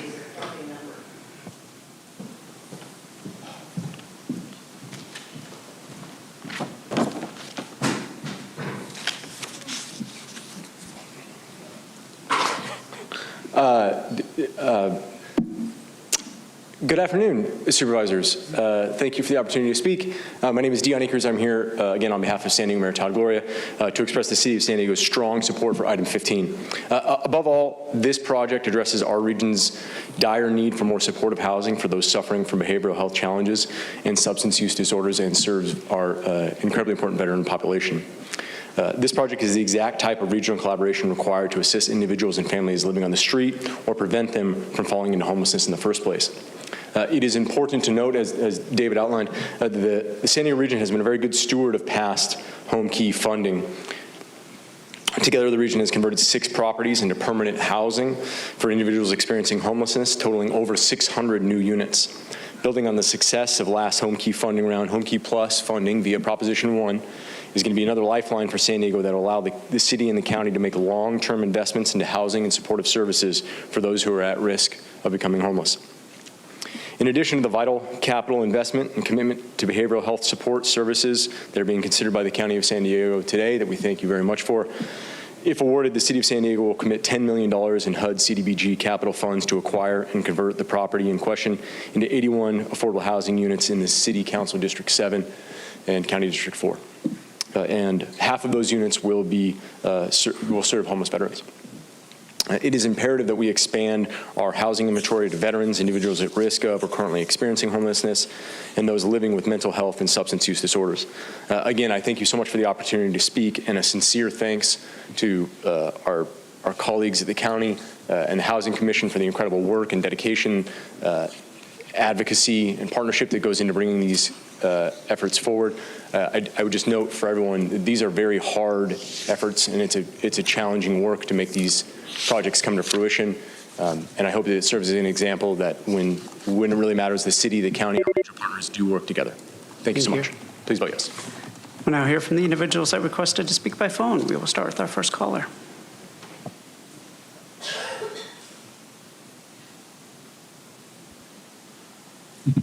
All about the goal of providing 40 units of housing for veterans and or other behavioral health patients is good. I see that the recommendation 2 would authorize up to $7 million in general purpose revenue to be made available through the American Rescue Plan Act, ARPA. This use of money that was intended for COVID is not proper and not legal. It could be clawed back from the feds, speaking of what they are doing to poor innocent little you. And what happened to HomeKey non-plus, by the way? Moreover, the San Diego Housing Commission has a long history of failure. The shoddy Balboa Park temp encampment, the housing again without adequate income or rent controls, or, like Midway Rising, contracting with the developer who wants to scale down the project almost as soon as contracted, closing down large shelters before an adequate replacement is available, and on and on. I mean, it seems that a lot of governments spend funds right and left, but I think San Diego is the king at $285 million deficit. Do not partner with the unreliable San Diego Housing Commission. They're just asking for you to support their debts instead of increasing their deficit.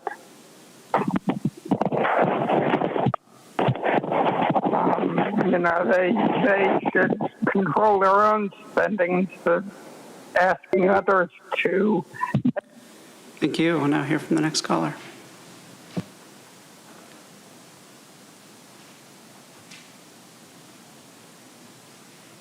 Consuelo. No, addressing the staff, Audra. Remember what Audra, what's her name? Sarah Agassi told me in the hallway outside the chambers. They're having a hard time keeping staff. They have such a high turnover because a lot of people don't want to continue perpetuating this crappy system. So I'm going to play it again, Sam. My person uses the name Audra Kimberly, Geraldine, or whatever your name is.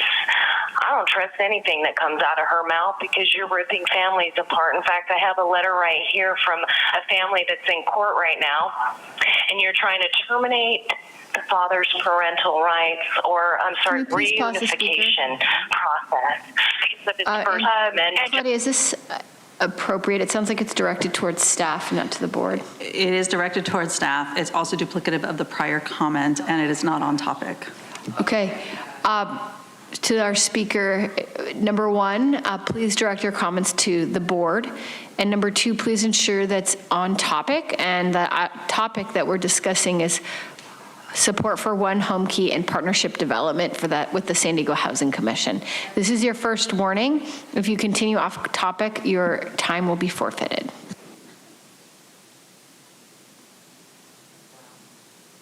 Oh, boo. Trusting a person that is bringing forward this information that is literally, so I'll look at you and I'll talk about her. That's fine. You want to talk to me a bit and talk about her. I'm going to talk about her. There we go. Let's do it. Okay, this time is forfeited. Thank you, Andrew. You can I have a letter right here. Thank you. We'll now hear from the next caller.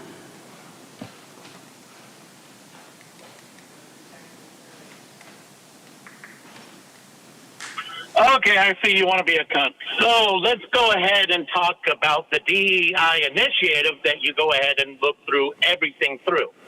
To say that you don't, you are currently being sued by Michael Vu, a person who changed all of California to move to a vote-by-mail system, which all four of you Pause the speaker's time.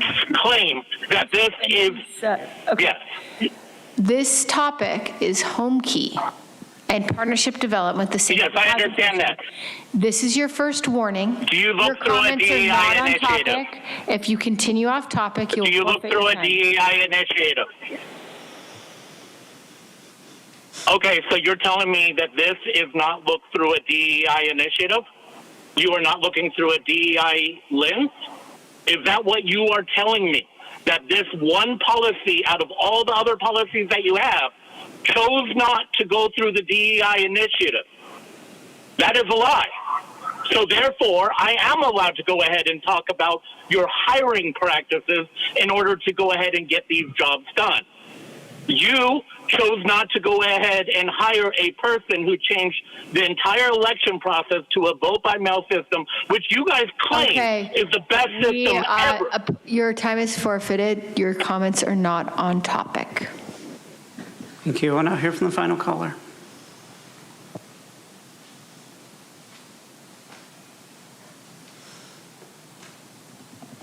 Hello, this is Catherine Rhodes, and first for the prior thing about surplus property, you can only use it for affordable housing, parkland, or open space. So, you know, parkland is perfect.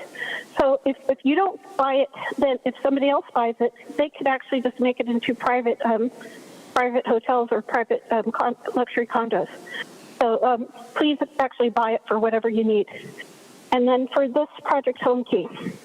Again, when you guys put out the request for proposals, you don't put it out so people could help like 20 people at a time. You put out proposals so that you could help like hundreds of people at a time.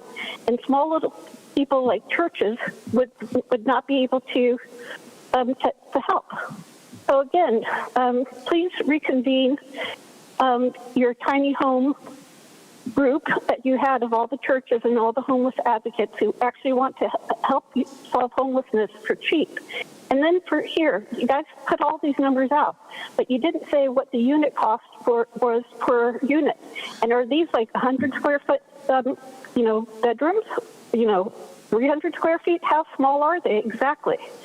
50 square feet? I have no clue. So please, somebody please ask exactly how large these units are going to be, and what is the actual unit cost for each of these 80. All these millions of dollars, when you could actually have a tiny home community for a fraction of that cost. And it could be dispersed all over San Diego in small little areas instead of one big area. So please, again, for housing and community development, please put out your proposal, and this time put it out for like 10 people at a time, or to help 10 people at a time or 20 people at a time, not necessarily hundreds of people at a time. So you could actually get somebody to say yes, we can. Thank you. Vice Chair Lawson-Remer, that concludes public comment on this item. Okay, thank you very much, Supervisor Montgomery Stepp. Let me start by saying thank you for the presentation. And I know by the time these items get to us, a lot of work has been done. So appreciate what's been done so far, and to all the members of the public that have spoken to this item. So our goal to increase the amount of permanent supportive housing development is something that I truly support. This development will provide vital services for up to 40 veterans and will be in my district if this passes today. I think it's also important that we highlight that although permanent supportive housing developments can be quite expensive to establish, they serve an immensely important function in helping our unhoused neighbors who are struggling, while also being the fiscally responsible approach to addressing homelessness in the long term. These units do not only serve as a vital resource in the shelter that they provide, but they also include services that address the complex needs of chronically homeless individuals. And these support services are crucial to addressing homelessness in the region and include healthcare, substance use treatment, life skills training, and even more than that. The economic case for the continued expansion of permanent supportive housing is clear. When comparing the cost of providing secure housing and support services for the homeless to the significant cost of emergency health care, social services, and law enforcement associated with leaving our neighbors unhoused, the math makes it quite clear which is the more fiscally responsible decision. And in fact, a 2022 study published in the American Journal of Preventative Medicine found that there were nearly a 2-to-1 benefit to cost ratio for every dollar spent on permanent supportive housing. This conclusion was based on analysis from 17 previous studies on permanent supportive housing within the United States. So it's absolutely critical that we continue this approach. And I'll just wrap up here by saying that veterans, as we've discussed already in this meeting, those who served our country certainly deserve this type of service from us. And so I will continue to support these types of endeavors because I think the absolute least we can do is ensure that we support them in their time of need and provide access to life's most basic necessities, such as shelter and health care. And so with that, I will move this item forward. And, I will just say, hopefully this does move forward today with the board and passes. And, you may or may not hear about it in the news, but it is an example of the city and county working together. Thank you. Supervisor Desmond. Thank you. I think it's encouraging to hear about the 40 VASH vouchers for this project to increase the number of veterans being housed. So with that, I'll be supporting. Is that a second? Okay. HomeKey is not my favorite, but go ahead. Okay. We have a motion by Supervisor, it's my favorite, but anyway, motion by Supervisor Desmond, a second by Supervisor Montgomery Stepp. Please vote. You found the way. Vice Chair Lawson-Remer, that motion passes unanimously with all supervisors being present and voting aye. Okay, on to item number 16. This is expanding access to automated external defibrillators, AEDs, for private sports facilities and organizations. We now turn to public comment. Now, can I introduce it briefly? Sure, go ahead. Thanks. Okay, this is expanding access to automated external defibrillators. Senate Bill 1467 takes effect on January 1st, 2027, which is around the corner, and it's going to require all youth sports to have access to an automatic external defibrillator during practices and matches. So this is an effort to potentially get ahead of that, look for grants, and maybe even do mass purchases, whatever we can do to help some of these youth sports teams that kind of run on a shoestring. So with that, I'll go to public comment and then I have some more comments. Thank you. We have 10 requests to speak on this item, 3 in person and 7 requesting to speak by phone. Also note for the record that we received 2 e-comments, both in support. For any individuals that requested to speak on item 16 by phone, please dial into the conference line using the instructions that were provided to you. We'll begin with the in-person speakers. As your name is called, please come forward and stand on the arrows until it is your turn to speak. Because there are 10 or more speakers on this item, you'll have 1 minute to address the board. And I'll ask you to please begin by stating your name for the audio record. I'd like to invite forward the following individuals: allegedly Audra, Marco Espinosa, and Oliver Twist. My person uses the name Audra. I have no doubt there are pedophiles on this dais, and you guys are all about protecting the predators and fucking over the victims. And this is another thing like that. How about we acknowledge what's actually causing young people to have heart issues? HHS, promoting vaccine death jabs, genocide shots that we know are causing things like myocarditis, pericarditis. But hey, let's just pretend like, oh, we need to put them there just to protect the kids, but not really get into why that's happening, because you guys want to protect the predators, the people that are going after the people to not only kill them, destroy their lives, and do all the things that you guys are doing so well.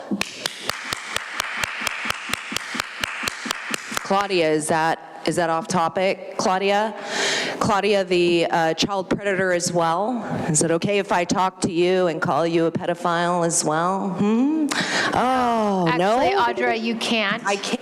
You have to. You have to talk to the board. The rules of public comment is that you need to direct the board.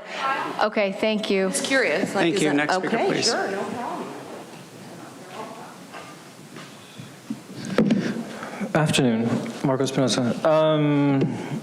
Yeah, those, like they're on the wall everywhere. You walk into a room, clear. Yeah, put them everywhere we can get them. Why not? They're life-saving. That's it. That's all I got. Thanks. Thank you. Next speaker, please.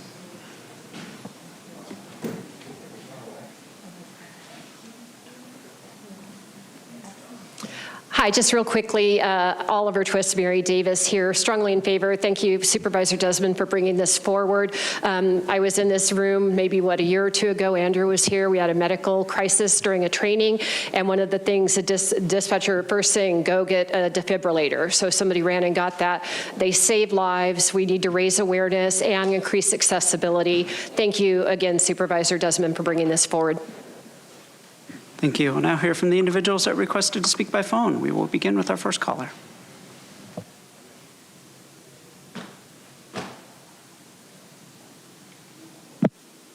All bold. I'm wondering, did Consuela get barred from speaking for the rest of the meeting simply because she played back an audio tape? As, by the way, is her right? Please answer. Hello? Paul, please. Anyway, I believe, yeah? Please provide your comments. Thank you.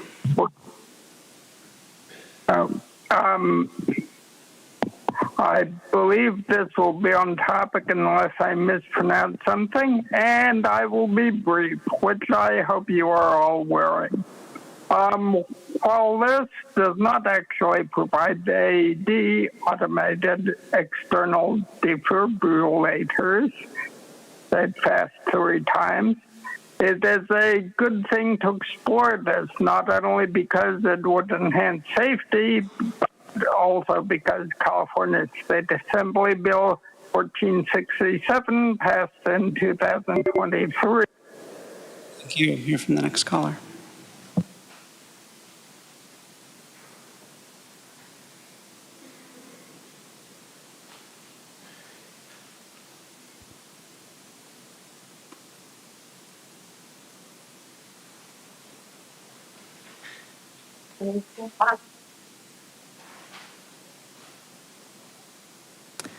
Next caller is Consuelo. Your device might be muted.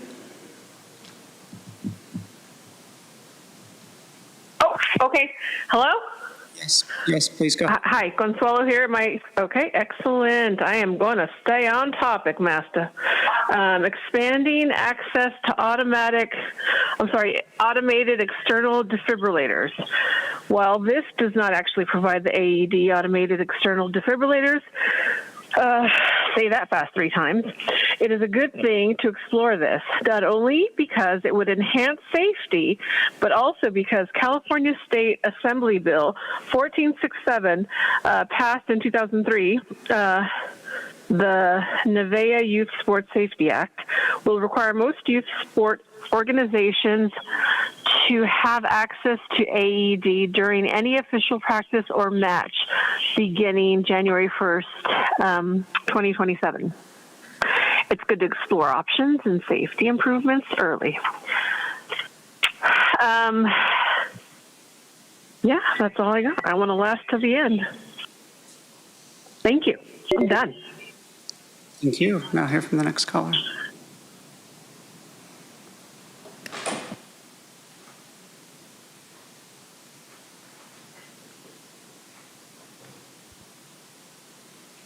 Hello, honorable members of the Board of Supervisors. This is Christine Knight calling. I apologize that I could not stay in person, and thank you to Supervisor Jim Desmond for bringing this item forward. Back to the topic of AEDs, I want to tell you a little story about an incredible young woman named Sierra, a junior last year. She was a junior at Del Lago Academy in Escondido, where I have the pleasure of serving on the HICE project, a 6-week internship. And currently I am employed at Palomar Health, and shared with her some of the things that we do there. Her father was a firefighter paramedic for many years, and at the Ground Zero during 9/11. So she is very familiar with life-saving devices and advocated for this particular expansion of AEDs. And I want to thank Supervisor Jim. Thank you. And now hear from the next caller.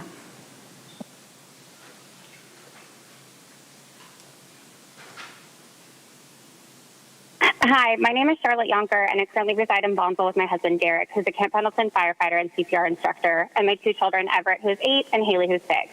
My best friend, Shauna Devine, has been a dispatcher for North County Dispatchers JPA for 15 years. Needless to say, emergency services and first responder support are close to my heart. I was born and raised here in North County. My family has a rich history here. My grandfather, Robert Frazee, was the mayor of Carlsbad and a California state assemblyman, as well as a member of numerous boards across the county and state. My family dates back 6+ generations in North County, and I've had a deep love of community from a young age. My son plays all-star and travel baseball at Fallbrook Youth Baseball League, and my husband and I are both volunteers for FYB. I've been working with Supervisor Desmond's office for a grant for AEDs for our facility, which currently has none. FYB is located off Olive Hill Road in Fallbrook. The closest fire station is approximately 3 miles away. Inclusive of call time and travel, this could amount to 10+ minutes, and that's if the station isn't already assigned to an incident. We have incredible volunteers and community support who would willingly attend required training to support our initiative. Sudden cardiac arrest is the leading cause of death. Thank you. And now hear from the final caller.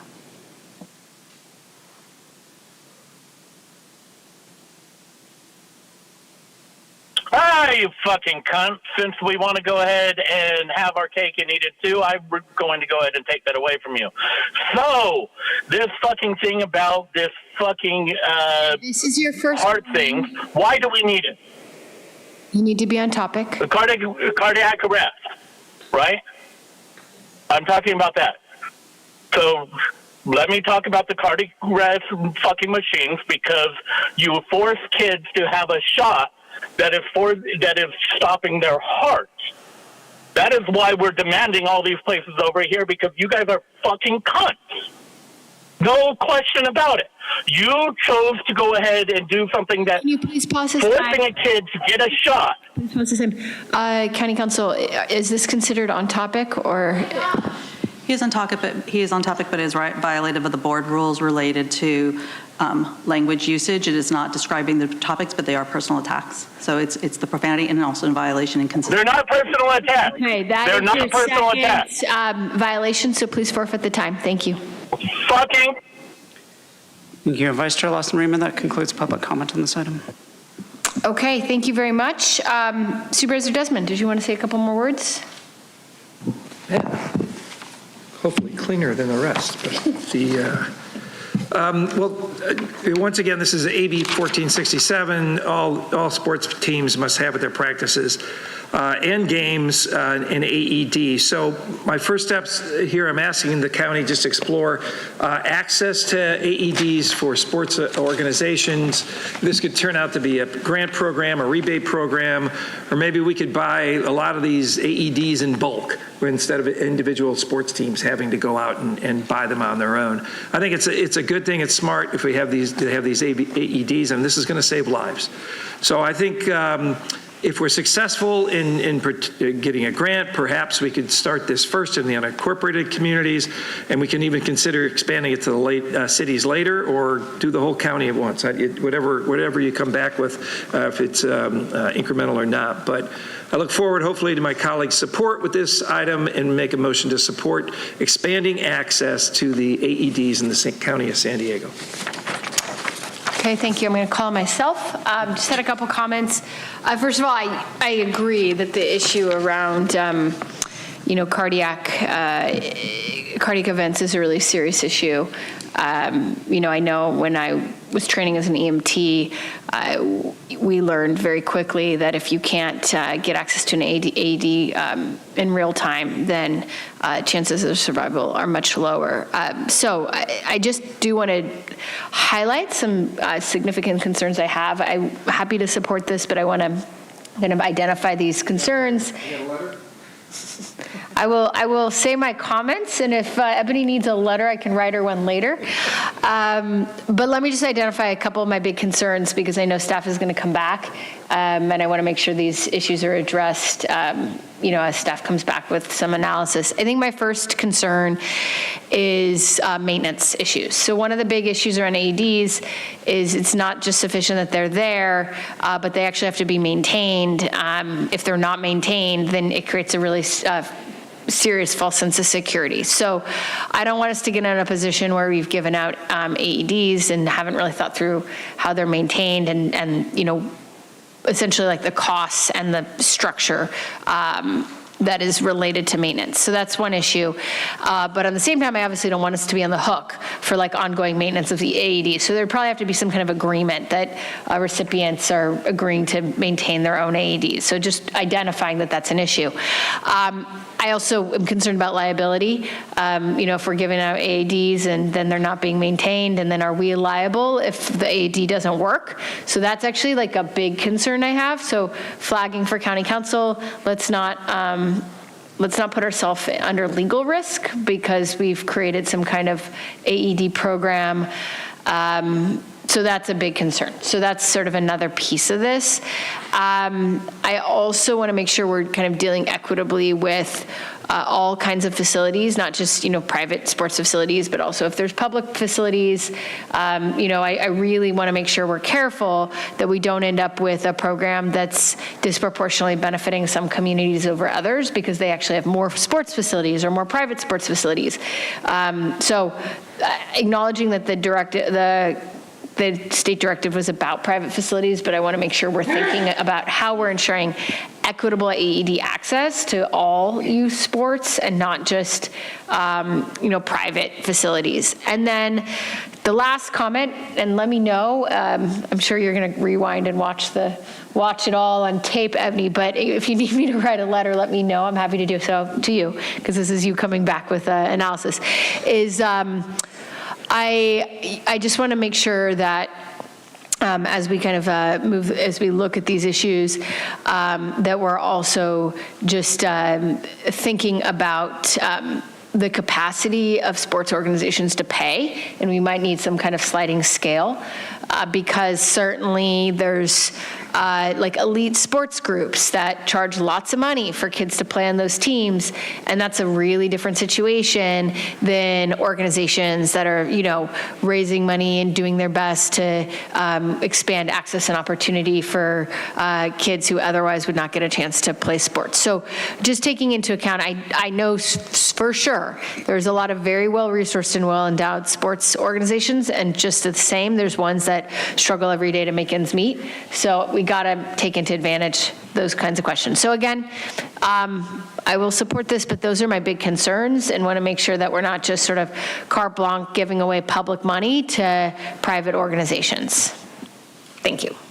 Just real quick on that, I had envisioned too also the fact that these things we're putting on the wall or put them on a post or something, and basically my understanding was each coach or something like that would have to be a portable one that they could take with them, as opposed to having it at the facilities. But that's another thing to be looked at. I haven't read the whole bill, but I'll end with, this is another state mandate without funding.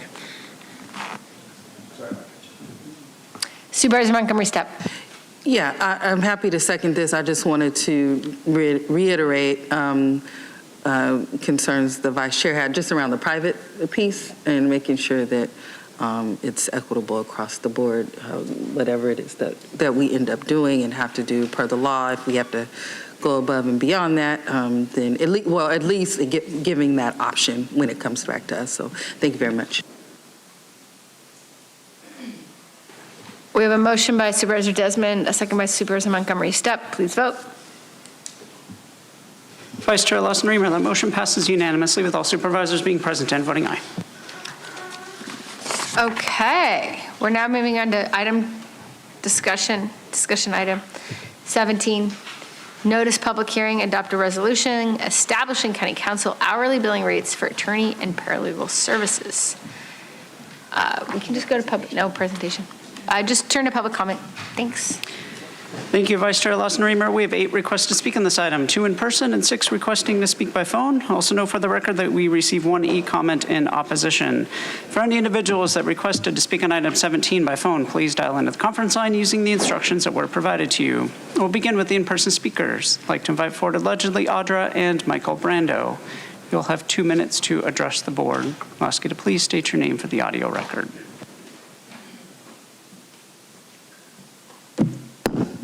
My person uses the name Audra. You guys just don't, it's like you give me plenty of stuff to talk about. I really appreciate it. Because, no, I don't think we should be giving pedophiles the freedom to do lawfare on families and stuff like that. So, I mean, for you to sit here and want to get cost recovery for you violating your oath, oh, it's crazy, Claudia. Oh, like how much you're involved in human trafficking and the abuse of children, child abduction, child kidnapping, pedophilia, right? Do you have child porn on your computer?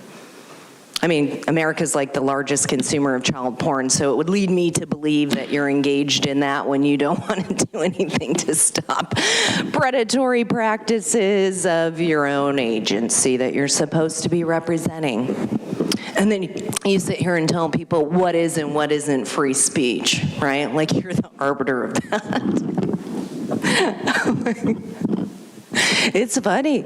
It's funny that you can sit up there all, so I'm such a good attorney. I'm an attorney. Like I wanted to be an attorney, but I was no way in hell going to be doing the things that you do. That's why I was like, I do not want to do that. But you're like, sign me up. Let's see how many predators we can protect. I'm one of them, right? You are. You're protecting yourself. You're protecting your own. Protecting the predators.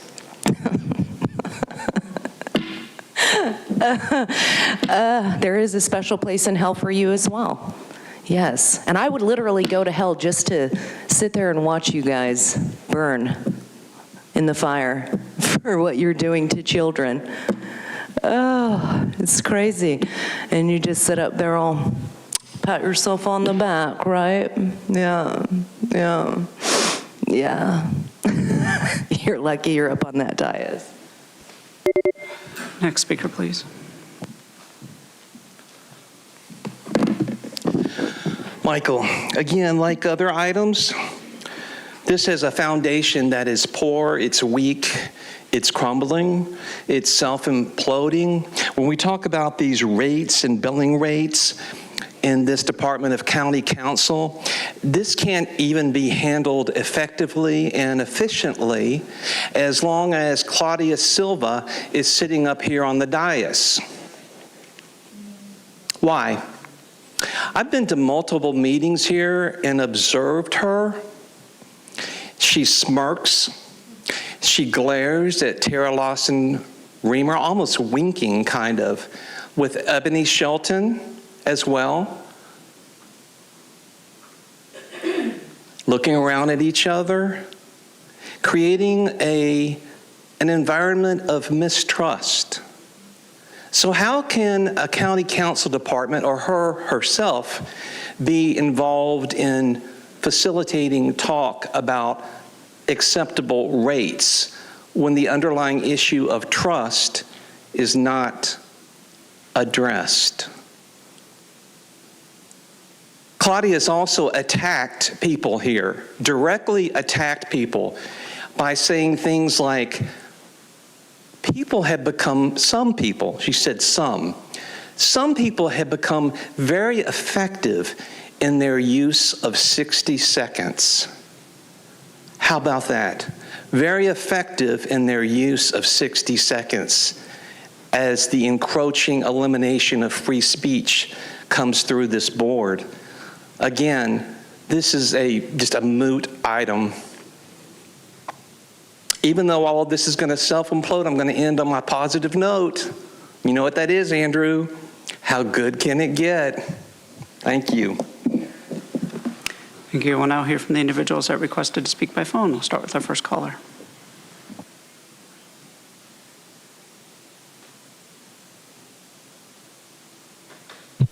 Fallbrook, you guys need to save money, right? Well, I think this is a good area to save money. The list of unresolved cases is ridiculous. The legal costs and interest simply pile up. And who puts the bill? Us. And that's why we get so mad about these things. Because it's basically wasted money. In addition, the number of victims belies the county motto, the noblest motive is the public good. From jail deaths to Polinsky inmates, dating back at least 7 years.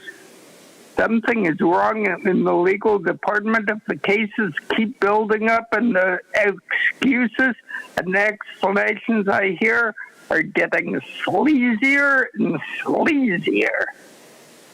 Not only so, I do not think the lawyers need another raise until the department is reformed. And also, you know, I do not like how the county council almost always says no reportable actions to summarize the closed session. And by the way, Michael, she does work a lot when she says that, I think. Well, the deputy counsel does provide a bit of detail and tends not to smirk. Maybe she is the only one in the department who deserves a little raise. We need to close Polinsky, and we need to start taking care of the victims of this county's repressive child welfare. Thank you. We'll hear from the next caller.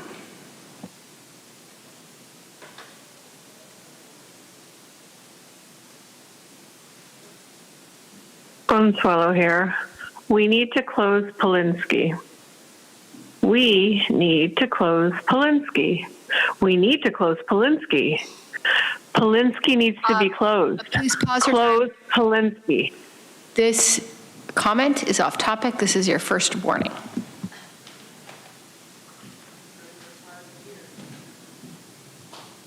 Okay, thank you.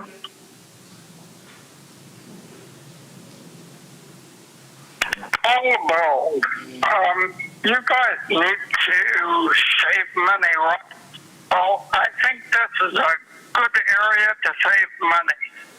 The list of unresolved cases is ridiculous. The legal costs and interest simply pile up. And who puts the bill? Us. And that's why we get so mad about these things. Okay, you cannot just play comments that have been previously made. You have to have. Why? Why? How come? Okay, that's a question for county council. Why not? It's on topic. It's on topic. It's on topic. If you're asking a question, please be quiet so you can. I'm echoing his. Listen. I'm trying to save. Carbon footprint. Carbon footprint. I'm trying to do my due diligence to be mindful of the carbon footprint. So I'm going to replay what it is that I wanted to say, and it just so happens that Paul the Bold is saying it. So how come you are not equitable? On topic? Equity. You can address the topic. That is on topic. Was he not on topic? Was he not on topic? Okay, so I am on topic because what I am playing is from somebody who was on topic. No? No bueno? No bueno? Spoiled brat? No bueno? Is that not sufficient for you? Is that okay? No. Do you want to know an answer to your question? Because I will tell you if you will stop. Yes. Tell me, girl. Tell me, sister. Replaying the recording is functionally equivalent to yielding your time to another commenter. Okay? You cannot yield time. Is that according to Tara Lawson-Remer rules, or is that according to the Brown Act? That is a Brown Act rule. Is that according to the Brown Act? is it? What? Hey, name the section. Name the section, sister. I want to know now. Now, you're so good at quoting sections. Let me know now. Claudia, would you like to let us all know what section of the board rules prohibit yielding time? We will wait. Rule 40. It's Rule 40. 4B. Sorry, apologies. Rule 4B. Thank you. Thank you. We'll now hear from the final caller.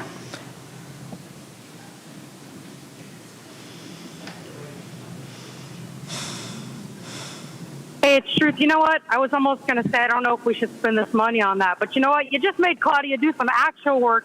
She had to find a code that you refused to read yourself, Tara. But 3.2 million players, why is that? Where was the fiscal strategy when Tara chaired her very first meeting that resulted in a lawsuit? This type of spending is not economically sustainable.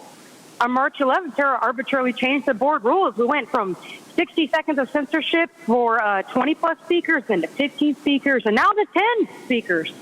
A representative was actually shocked when I told them that the county is limiting unlimited free speech to only 1 minute when there's 10 speakers. They said, quote, "That doesn't sound legal under the Brown Act," end quote. That's another doubter of Claudia Silva's illegal advice, costing us over $600,000 a year. And for $3.2 million, that's less than 3 years of such bad legal advice. The real law and case precedents from NRA K actually says, quote, "Audience activities such as heckling, interrupting, harsh questioning, and booing, even though they may be impolite and discourteous, can nonetheless advance the goals of the First Amendment." For many citizens, whether supportive or critical, may constitute the only manner in which they can express their views to a large number of people. The Constitution does not require that the effective expression of ideas be restricted to rigid and predetermined patterns. The First Amendment which does not merely ensure a marketplace of ideas in which there is but one seller. The very possibility of adverse audience reaction may aid in the correction of evils which would otherwise escape opposition. Free speech may indeed best serve its high purpose when it induces a condition of unrest, creates dissatisfaction with conditions as they are, or even stirs people to anger. Speech is often provocative and challenging. It may strike at prejudice and preconceptions and have profound unsettling effects as it presses for acceptance of an idea, end quote. That's actual legal advice, and I'll only charge $250,000 for it, cheaper and more accurate than Claudia or Tara will ever be. Thank you. Thank you. And Vice Chair Lawson-Remer, that concludes public comment on this item. Okay, thank you very much. This is item 17. Do any of my colleagues have any comments?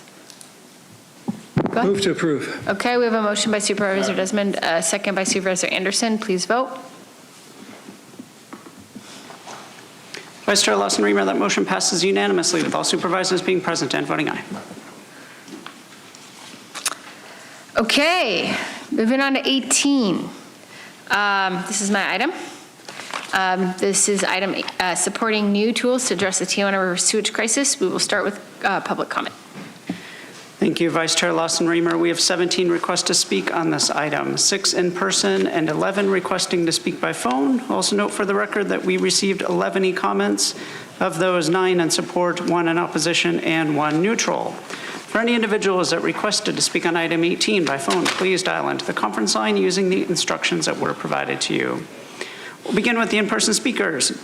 As your name is called, please come forward and stand on the arrows until it is your turn to speak at the podium. Because there are 10 or more speakers on this item, you'll have 1 minute to address the board. I'll ask you to please begin by stating your name for the audio record. I will be calling you in groups of 3, so I'll ask you to please listen for your name. I'd like to invite forward allegedly Audra, Oliver Twist, and Michael Brando. Not let child predators in this room. That means all you guys gotta go. Oh my gosh. My person uses the name Audra. Like this bill's gonna pass. It's been a decades-long problem, and you guys think Sandag's going to give money from the Otay Mesa East Port of Entry to fix the problem. How about we go to Mexico? I don't know, maybe I can just go poop on your guys' yards and see if you're content with it. I mean, what would you do about it? Nothing. Just be like, hey, we'll give people some air purifiers and see if that fixes the problem, instead of like, and you guys were going to sue the water treatment plant for not having funding to be able to like have it functioning, and now it's got money for it, so it's like, okay, well, we'll leave that out of there. But like, you refuse to go to Mexico and have them take care of their shit, literally. That's why it's so funny, because you guys are good at, all of the lip service that you give people, and they believe what you say.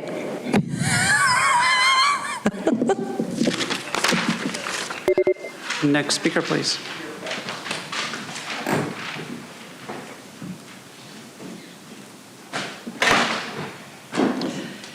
Good afternoon, Oliver Twist with my sewage poop hat on to highlight this issue and my continued advocacy.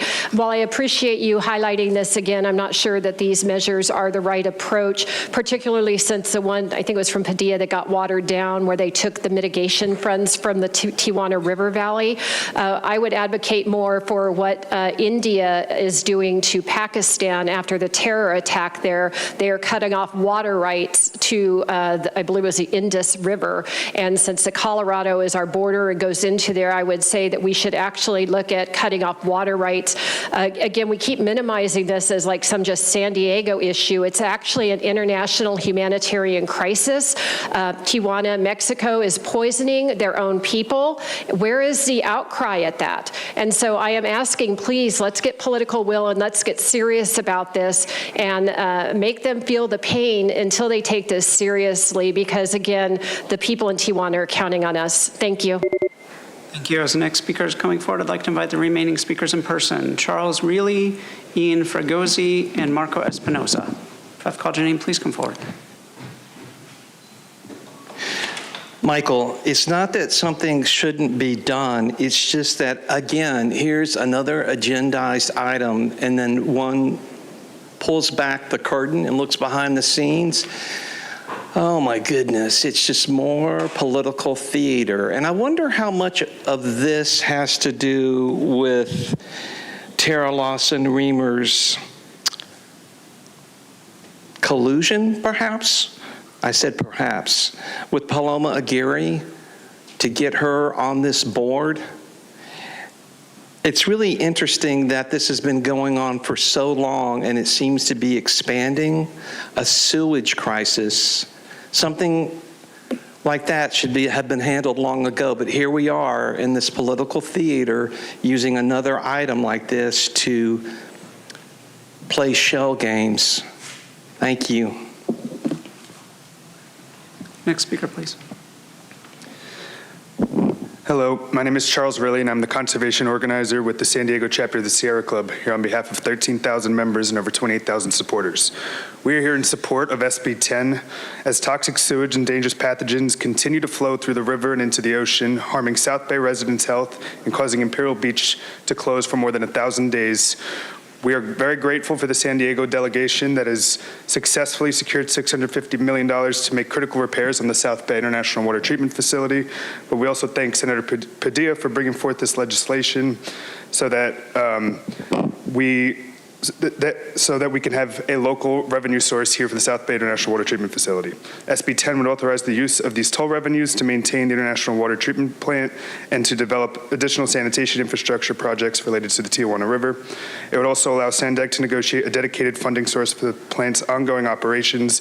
I would also like to thank Acting Chair Lawson Reamer for bringing forth this measure of support. Thank you. Thank you. Next speaker, please. Good afternoon. Ian Fragosi, District Director for Senator Steve Padilla. I'd like to thank Acting Chair Lawson Reamer for bringing forward this board letter in support of SB 10 and HR 1948. The South County community that Senator Padilla represents has endured the worst effects of the Tijuana River sewage crisis for far too long. The new East Otay Mesa Port of Entry presents an opportunity to address the environmental challenges resulting from an explosion of population and cross-border traffic. The toll revenue from the Port of Entry will be split 50-50 between the U.S. and Mexico, and SANDAG is already working with Mexico to dedicate a portion of their revenues towards sanitation infrastructure on their side of the border. We should be doing the same thing on our side. SB 10 would authorize the use of federal toll revenues to support sewage treatment and sanitation infrastructure for the Tijuana River. This crisis demands coordination and action from all levels of government. Thank you. Thank you. Next speaker, please.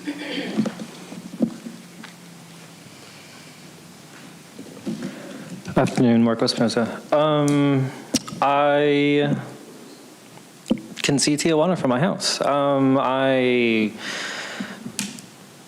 To be honest, I don't smell I also have a very bad sense of smell, but that's besides the point. I do live north of the 905, so I don't get as much of the pollution that Imperial Beach residents get. However, I do go on like Hollister Street, and I go in that neighborhood, and I go across the border. I go to Playa de Tijuana all the time. I smell it.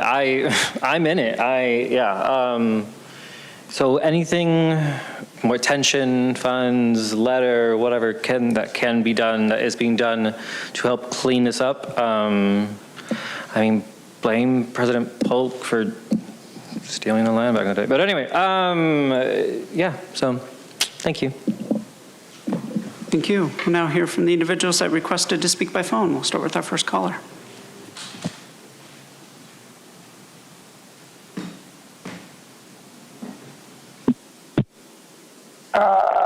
This was 18, correct? Yes, and please state your name for the audio record. Yes, I'm Paula Bold. What did I want to say? Speak of mutual. If you had adopted the idea I had a while back to zero in on the pollution sources with portable air quality meters, only a few $1,000 as opposed to the millions you've spent over the years, or concrete lining to speed up the water flow, or other ideas I've seen, there would be no crisis. SB 10 diverts money from Sandag, using it to do what it has promised for years, a long, long laundry list. And I do not know how Sandag could unilaterally declare federal dollars. Thank you. Now hear from the next caller.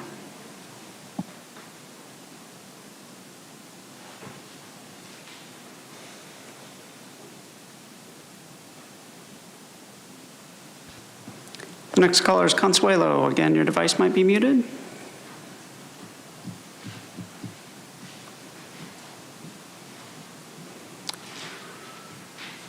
We'll come back to that caller.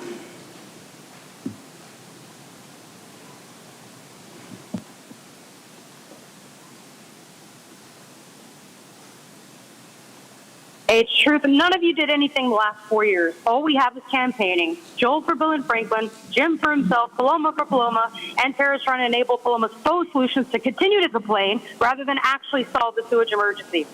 SB 10 is a gutted bill, and both Tara and Paloma know it. And this item lies when it says the OME border crossing is a federal facility. No, it's not. It will be the first ever non-federally created border crossing. And if you admit that it's a federal responsibility to clean Mexico's sewage, then why support SB 10 that would hijack the toll money so the federal government would not have to allocate money to the treatment plants? But no money would even make its way to any treatment plant because SB 10 says all the toll money would first pay Sanag 20 to 30-year debt. Why support a flawed bill that the city most affected by the pollution, Imperial Beach, has denounced? The only person who supports the flawed SB 10 sewage switcheroo is Paloma Aguirre, who voted against real solutions to side instead with Mexico. That's called treason. So quit campaigning on a crisis. None of you are really about solving it. That's clear.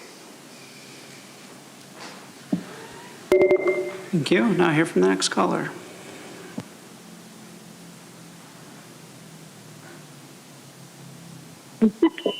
Hello, this is Catherine Rhodes. First on the Brown Act, Government Code Section 4590 through 454963. There is no Rule 4B. You guys are literally making it up. I can't believe it. So anyway, in 2013 online CLURB, it actually says in their thing, a speaker on an item may cede their time to another speaker on that item. You can do it. If you're doing this, this is only your internal things, not anything else. So anyway, SB 10 was placed on the suspense file on April 21st. It's not going anywhere. And also it says that you have to repay the toll revenue bonds before you could actually do any of this. And it'll be, billions in toll revenue bonds. So this is never going to go, toward the thing. And I just wanted to mention some congressperson said something about the Gulf of America, and she's tried to say that the Tijuana River goes into the Gulf of America. Thank you. Hear from the next caller.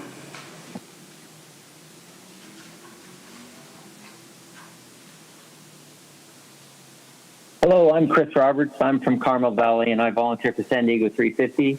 Securing stable, consistent funding for upkeep and expansion of the South Bay IBWC sewage facility to handle future surges in flow is absolutely critical.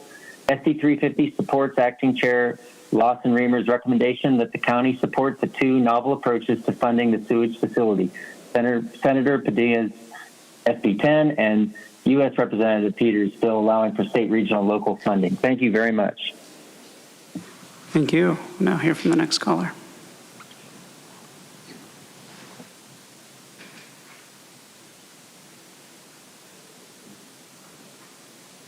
Good afternoon. This is Lisa Ross.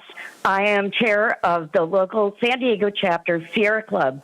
But this afternoon, I'm speaking on behalf of Sierra Club California's more than 500,000 members and supporters statewide in support of Senate Bill 10, which would authorize the use of toll revenue generated via the Otay Mesa Toll Facility Act to fund critical sanitation infrastructure in the Tijuana River. As we know, it's one of the most polluted rivers in the United States. It is not only an issue regarding beach closures, but this environmental crisis is an environmental justice issue, as the border communities most impacted by the pollution in the Tijuana River are disproportionately affected by the health hazards this sewage poses. It's for these reasons that Sierra Club California and our local chapter of Sierra Club supports SB 10. We thank Senator Padilla. Thank you. And now hear from the next caller.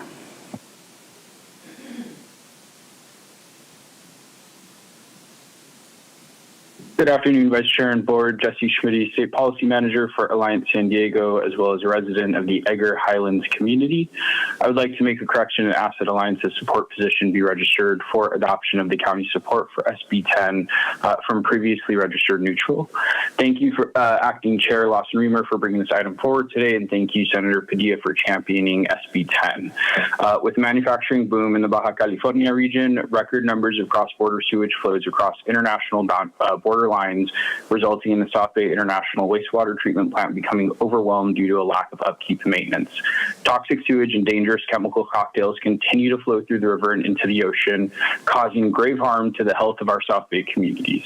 It is time to fight for our communities who have for years bared the brunt of this environmental disaster. While we are grateful that our San Diego federal delegation has successfully secured $650 million to make these critical repairs and expand of the South Bay IBWC, it still lacks a stable and ongoing source of revenue to operate and maintain them. Thank you. Now hear from the final caller.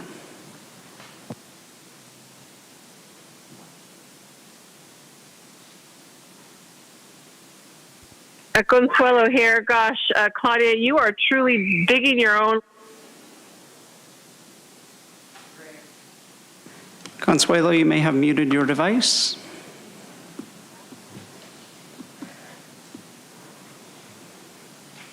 Can you hear me? Yes, we can hear you now. Go ahead. Okay. Yeah, you are. You know, earlier I had a Freudian slip when I meant to say lawyers. I said liar. Oh, God. Claudia, 4B, eh? Okay. Thank you, Catherine. The voice of truth and reason. So regarding this, you know what? I just want to remind the people who are listening, the County of San Diego, if you are chimed in, do not vote for Paloma Aguirre. Don't do it. Just don't. And, you know, the opposite, you know, the other guy is not that great either, but you know what? It's okay. Stop. This is your first warning. We're talking about the Tijuana River sewage crisis. Please stay on topic. Okay. Princess. Okay, supporting new tools to address. Thank you. Vice Chair Lawson Reamer, that concludes public comment on this item. Okay, thank you all very much. I'll just say a couple remarks and then I'll turn it to my colleagues. I brought this item because I think we need every tool in the toolbox to confront the Tijuana River sewage crisis. This is about public health, environmental justice, and basic human dignity. Our congressional delegation has succeeded in securing $650 million to repair the South Bay wastewater treatment plant, which is a major win, but it's not going to be sufficient to invest in all of the ongoing remediation of potential contamination, epidemiological studies, air quality treatment, and other investments that are required to continue tackling the Tijuana sewage crisis with urgency.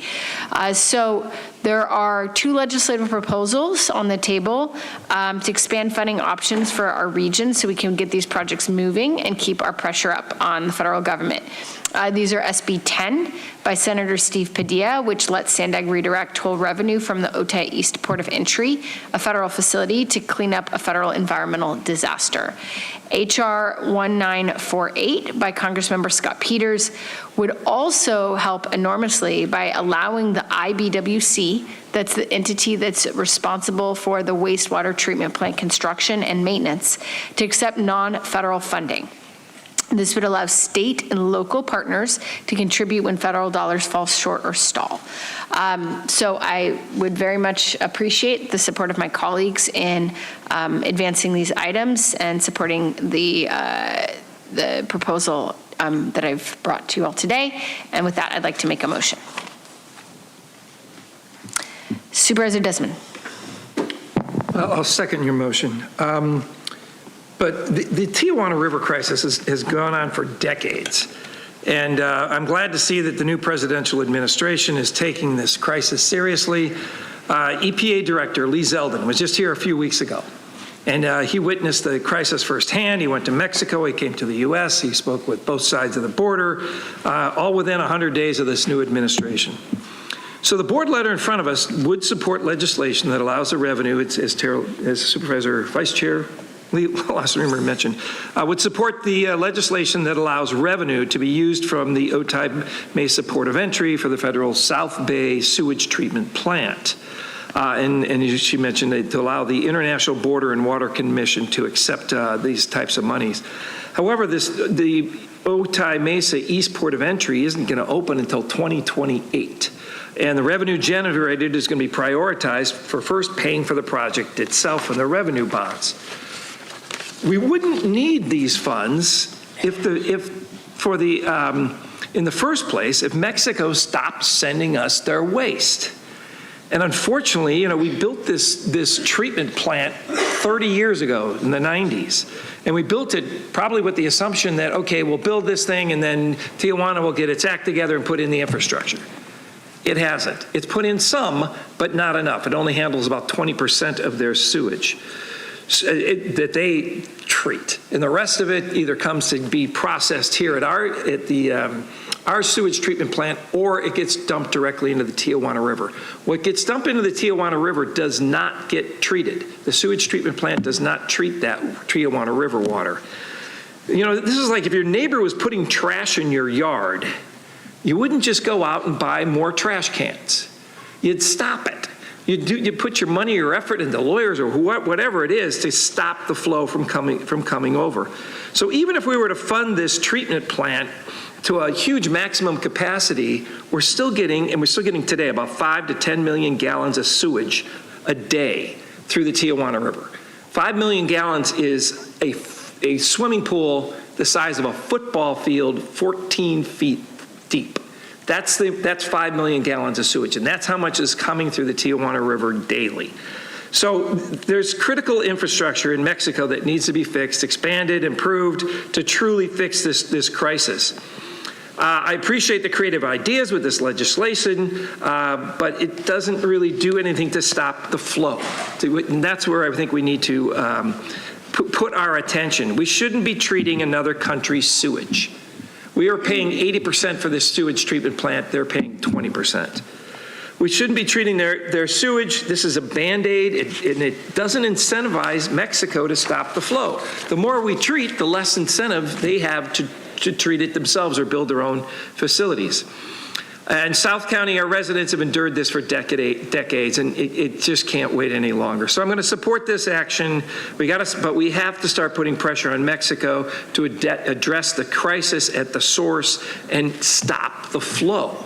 That's the main reason. We just can't, if you, again, with the trash metaphor, that if your neighbor was putting sewage into your yard, you wouldn't build a sewage treatment plant. You'd go after and make that stop. That's where I really think we got to put the emphasis on. I'll go ahead and support this, but the more we treat their sewage, the less the incentive for them to build the infrastructure. So, thank you. Supervisor Montgomery Steppe. Thank you, Vice Chair. Thanks for bringing this forward. Thank you to the members of the public that came out to speak on this item. Just want to, again, highlight our congressional delegation and thank them also for advocating for and receiving over $600 million in federal funding that has been allocated to repair and expand the South Bay International Wastewater Treatment Plant, and more recently, the San Antonio de los Buenos plant in Tijuana was brought back online earlier last week after being out of commission since 2020. And this plant will treat upward of 18 million gallons of raw sewage daily. These treatment plants will have significant impact and represent substantial steps forward toward resolving this public and environmental health crisis. State Senate Bill 10 and the House of Representatives bill that are both included in this resolution create a clear path for establishing long-term sustainable funding that supports the ongoing operations and upkeep of these treatment plants and other important efforts in keeping the Tijuana River Valley clean and safe for our residents. So I'm happy to support this today. Thank you. Okay, thank you so much. Any other comments? Okay, we have a motion by myself, a second by Supervisor Desmond. Please vote. Okay. Vice Chair Lawson-Remer, the motion passes unanimously with all supervisors being present and voting aye. Okay, thank you very much. So mindful of time and the need to make sure that we get to closed session today, we are going to I'm going to tell my colleagues how we're going to move forward. We're going to have non-agenda public comment. Then we will have closed session public comment. Then we will have adjournments in memory, and then we will adjourn to closed session. So, okay, so we will be able to roll over the other items. And so that would be item 19, Division 2, Chapter 1, item 21, and Fire Protection District 1.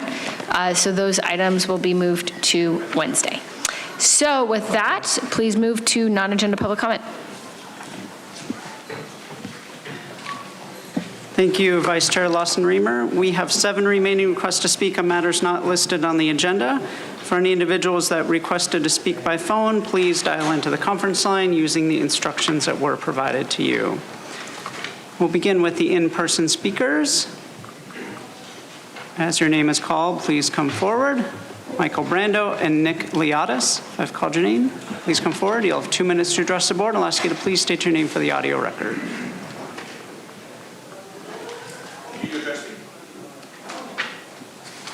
My name is Nick Liatis. I'm a model citizen, decorated veteran of the United States Army Military Police Corps.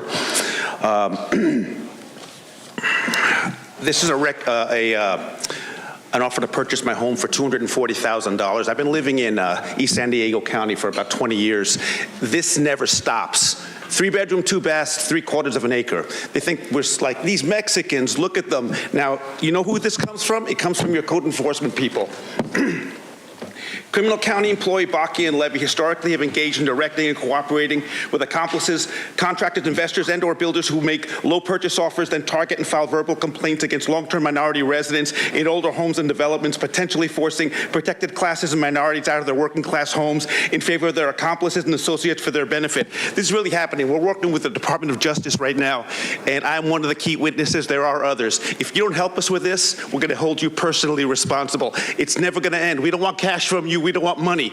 We want you to protect the long-term residents. We bought into our homes years ago. You would never have lived where I live. You never would have lived where I live now.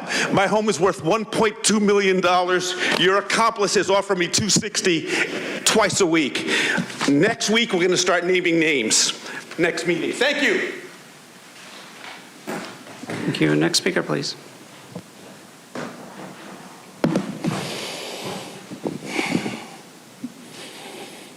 Michael, let's talk Claudia Silva. We have witnessed her sitting up here on this dais where previously she had been for years kind of nondescript, just over in the corner with black hair, and no one really paid attention to who she was until she started advocating and aiding and abetting, trying to eliminate people's ability to express themselves.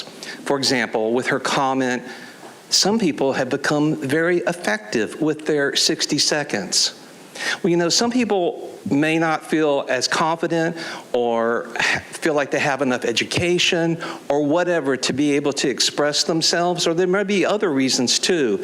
So this idea of 60 seconds is inexcusable. Claudia also has been seen always making signs and facial expressions, and today she went berserk several times, doing her hands, getting all animated, showing what thin skin she has. I am asking that she be released from her duties here. She should have never left National City.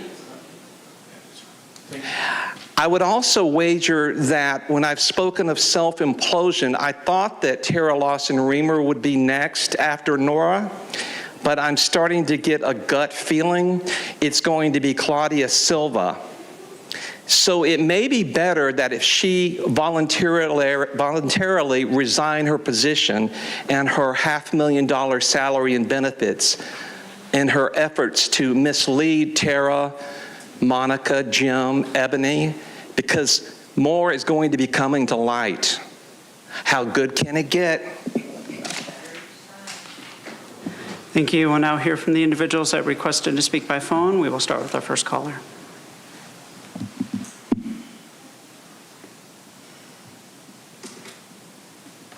Hey, it's true. First, great job, Jim, on describing this board's 4 years worth of misspending.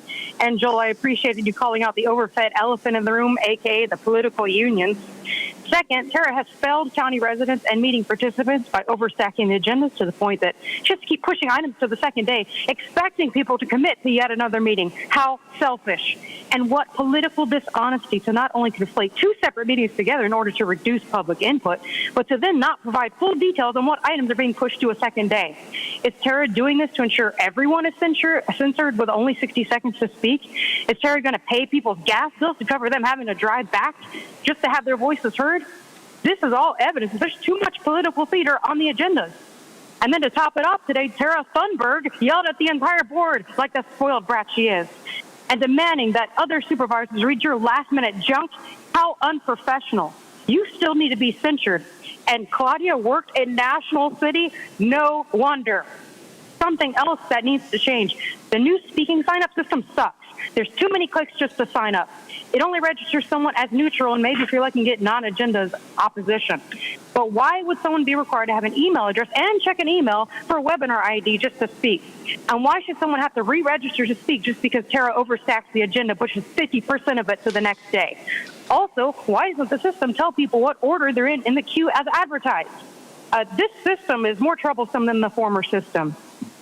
And I also agree that anyone should be able to see their non-agenda first 5 opportunities to allow those who can't stay all day and night, speak at the beginning of the day. You know, after an hour or more, it's wasted on the political proclamation. I also would like to alert everyone to the fact that California's mileage tax is still around. It's AB 1421, and it says, existing law requires the chair of the California Transportation Commission to create a road usage charge technical advisory committee for mileage-based revenue collection until 2035, end quote.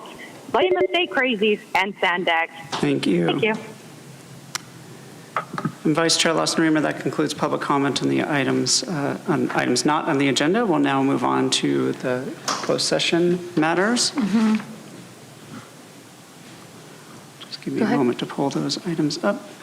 Item 23 on today's agenda are closed session matters. The closed session agenda includes 4 matters, again, that are listed under item 23. We have 4 requests to speak on this item, 1 in person and 3 requesting to speak by phone. I'd like to invite forward allegedly Audra. You'll have 2 minutes to address the board. Again, your comments must be related to the items listed under closed session. Oh, it's related. My person uses the name Audra. Claudia needs to recuse herself from being involved in closed matter sessions or this board at all. There is no rule 4B for anything in the Brown Act. You're lying to the people. Yes, you are.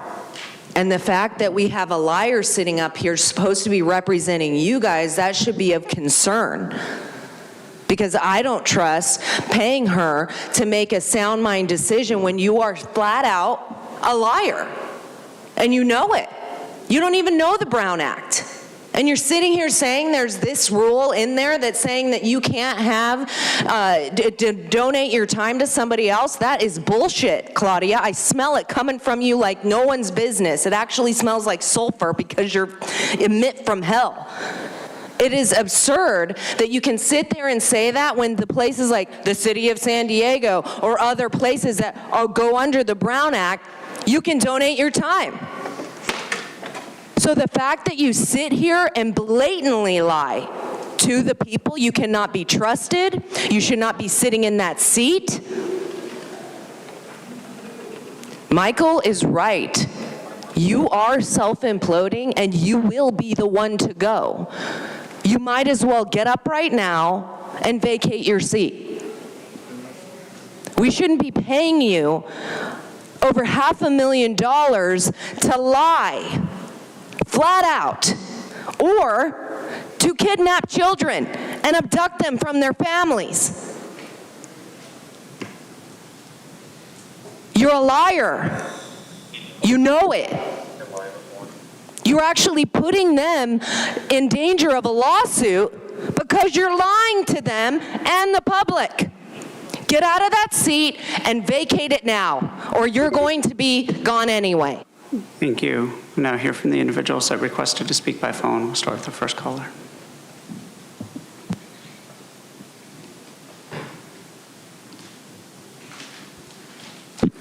You still haven't put the case summary into an editable file, and I would appreciate a 10-word, that is short, summary of the cases. Maybe that's all Claudia's fault as well, because she's not, in my opinion, she's not competent. Damages and fees are piling up. In the Thomas Rainey case, plaintiff needs lifetime care because of her mistreatment. Both parties and the judge apparently agreed on a settlement a fairly long time ago. The county then found a loophole. Attorney's fees are already $3 million, which guess who's on the hook for? This needs to be settled. One of today's cases is 2 years old, Norcange versus County, but involves a car crash. Holdover cases from last meeting also have simple causes. These need to be resolved, not delayed forever. Again, attorney's fees and all are piling up. How many of the 150-odd cases relating to the Polinsky Center abuses will you fess up to? And how much will continually putting off discussion cost us money, interest, if not having the book totally thrown at you guys, and our reputation? Guess you don't care much. I really hope the screams of abused minors don't get loud enough that tourists with kids stay at arm's length, like away from the city maybe, or in the car or hotel, and miss out on the fun. So now it's recess if you stay on. Thank you. Hear from the next caller.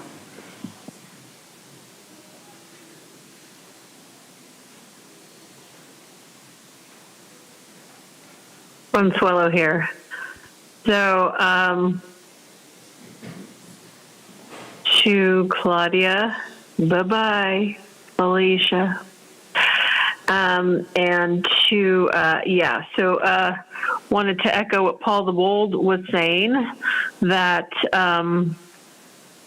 how many of the 150 odd cases related to Polinsky Center abuses will you fess up to? And how much will continually putting off discussion cost us in money interest, if not having the book totally thrown at you guys and our reputation? They don't care much. And I really hope the screams of abuse of minors will get loud enough that the tourists with kids stay at arm's length, car or hotel. Hope they miss out on the fun. I'm not done. To get a gut feeling, it's going to be Claudia Silva. So it may be better that if she voluntarily resign her position and her $500,000 salary and benefits. Please pause. And her efforts to mislead Tara, Monica, Jim, Ebony. You're muted. Okay, I want to pause for a moment. This has happened multiple times during the course of this session, so I think it's helpful to have a conversation about what the appropriate board rules are on replaying recordings. So could I turn over to council to actually provide a little bit of context and again cite the correct board rule? It's not a Brown Act rule, it's a board rule. Certainly. Board rules of procedure do not allow speakers to cede their time to those who have already spoken or who are on the speaking list, correct, as we've talked about. So for example, if a member of the public puts in their speaker slip and then wants to turn their time over to another speaker to use that additional time, that is prohibited under our board rules of procedure 4B. Similarly, when somebody who has spoken and then the subsequent speaker is then replaying them, it is as though they are ceding their time to that original speaker because it is repetitious of what was just spoken by that other public speaker. So that's the ceding time issue that is prohibited. Okay, so playing the recording of someone who had previously testified is functionally equivalent to ceding time, which is prohibited by board rule 4B. B. Okay, thank you. Okay, you clear? Are you clear? Are you clear of being unclear? Because I'm clear. I want to make sure that everybody knows what the rules are. So that was your first warning. You can continue with your time, but you cannot replay other people's testimony.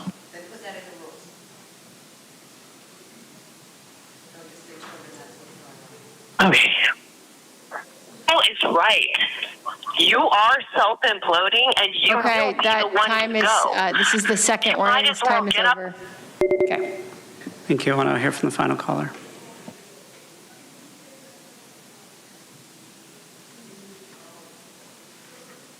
Hello, this is Catherine Rhodes, and I agree that Claudia Silva, your county council, is giving you such bad legal advice. Yes, she literally said it was Brown Act, and now now you understand that you just made these changes less than 2 months ago on March 11th, 2025, when you amended your rules of procedures for the Board of Supervisors. So the rest of you boards of supervisors, want to come reset. In the city of San Diego, we can cede our time. I think that you should change this stupid rule because it's horrible. Anyway, because you lied about it, you guys are liars. I can't believe, I think she gives you horrible legal opinions. So anyway, for these items, the one TH versus County of San Diego, somebody from 1989 was put into foster care, and then they were sexually assaulted when they were 7 to 8 years old at the time. And I don't know how long it's been, but it seems to have been a long time that you're not giving this person closure. Why don't you, since 2021, 4 years, over 4 years of not allowing the person who used to be a child that you were responsible for to be made whole? Why? So anyway, please actually do something about this existing litigation. This is the TH versus County of San Diego. And then I also agree that the city clerk and the county council used to actually put summaries of what each of these things are so that we would know exactly what it is. I literally had to go hunt the internet and Google all these things so I could figure out what you're talking about. Some of them I couldn't figure out because there's nothing on the internet about them. So anyway, this is a way to hide what you're doing in closed session. Thank you. Vice Chair Lawson-Remer, that concludes public comment on the closed session matters.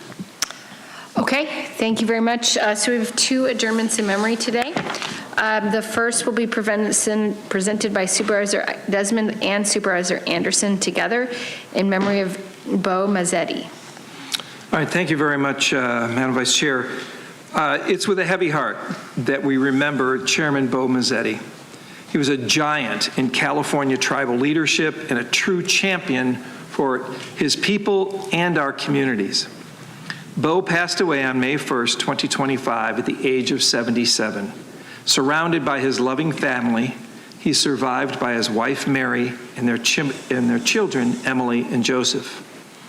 He was a U.S. Navy veteran who served in the Vietnam War. Bo went on to earn his degree in behavioral science at Cal Poly.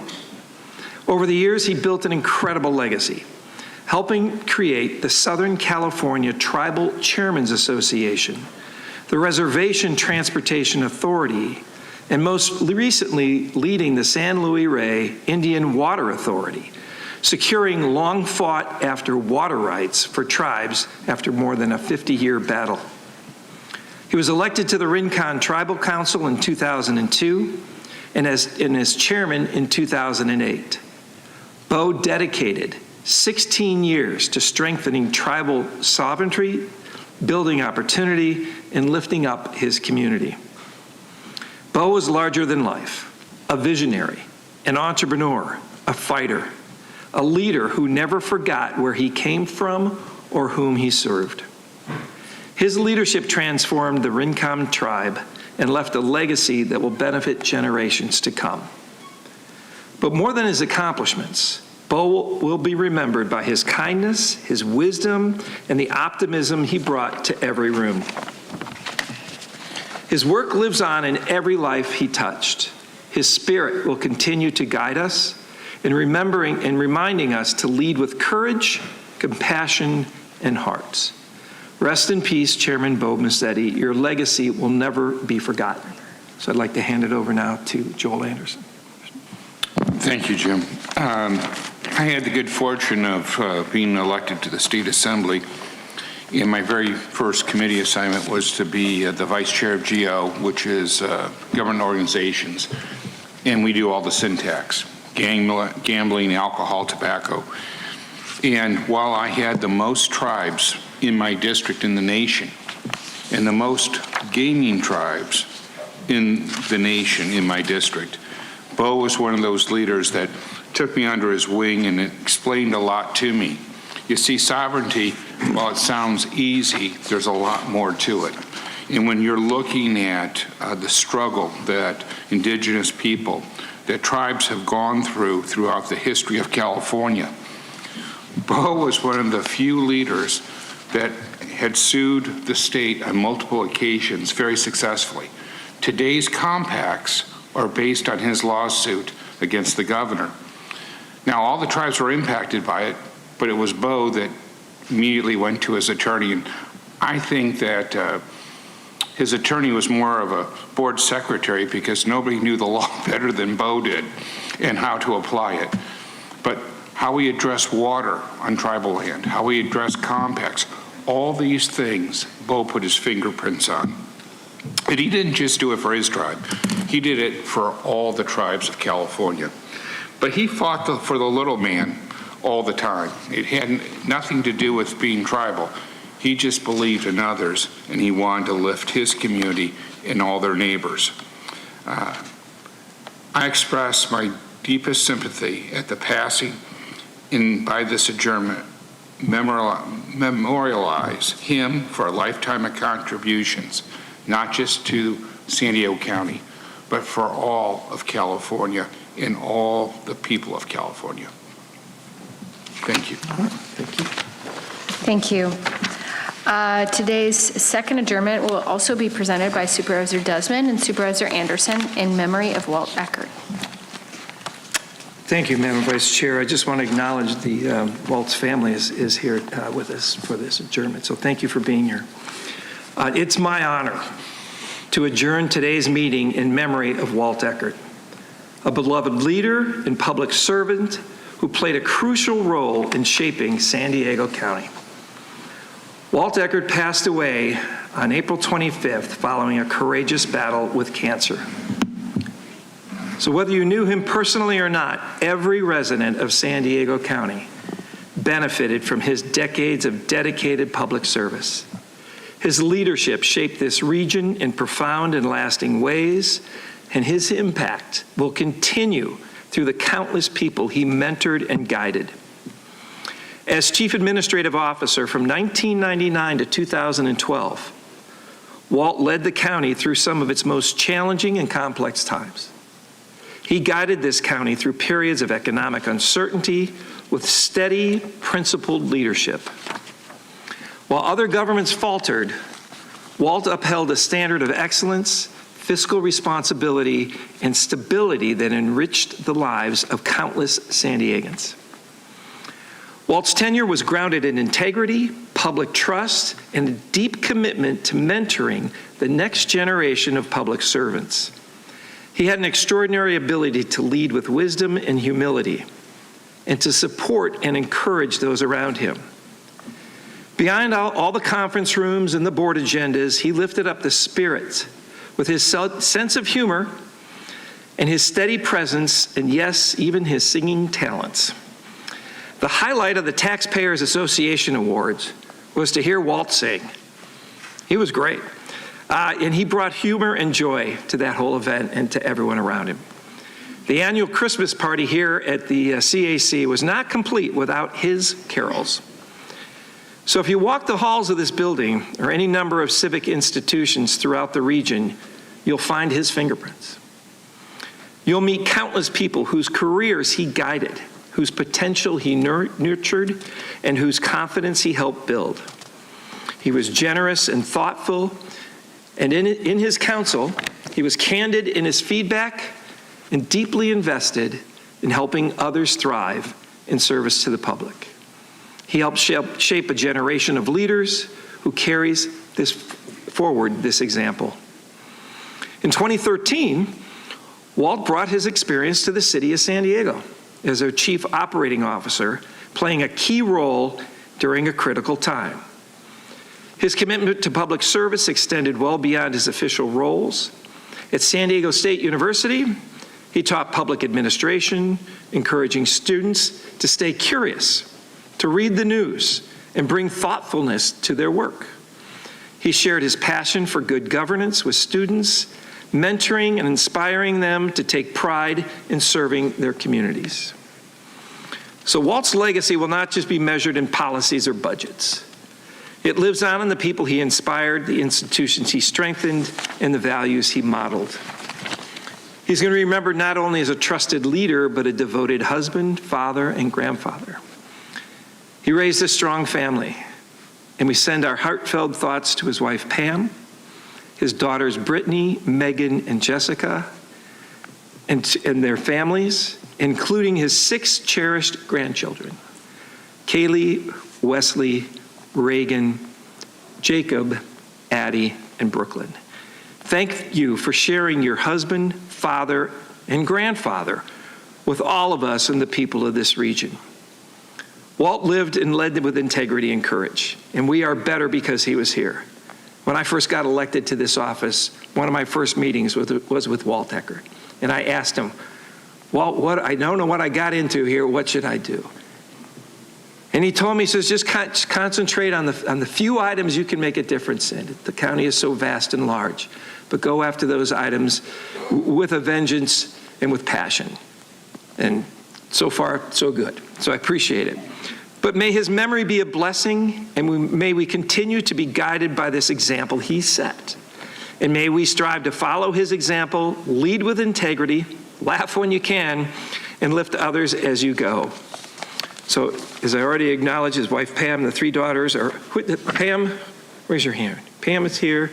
Your daughters, 3 daughters, granddaughters, and there's some son-in-laws in there. Is that included as well? You know, we normally don't get the family to show up here, so this is big. Thank you.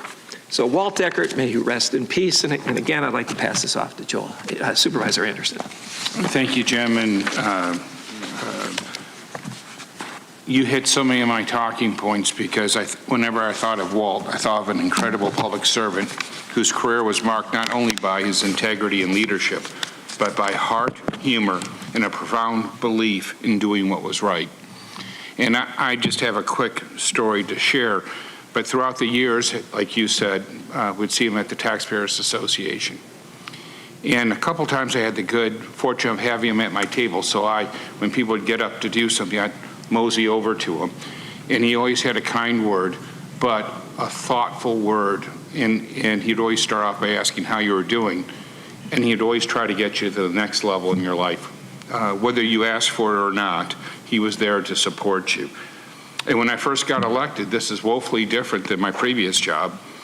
And while he had been diagnosed, and it was nip and tuck, he made the time to meet me for coffee and mentor me.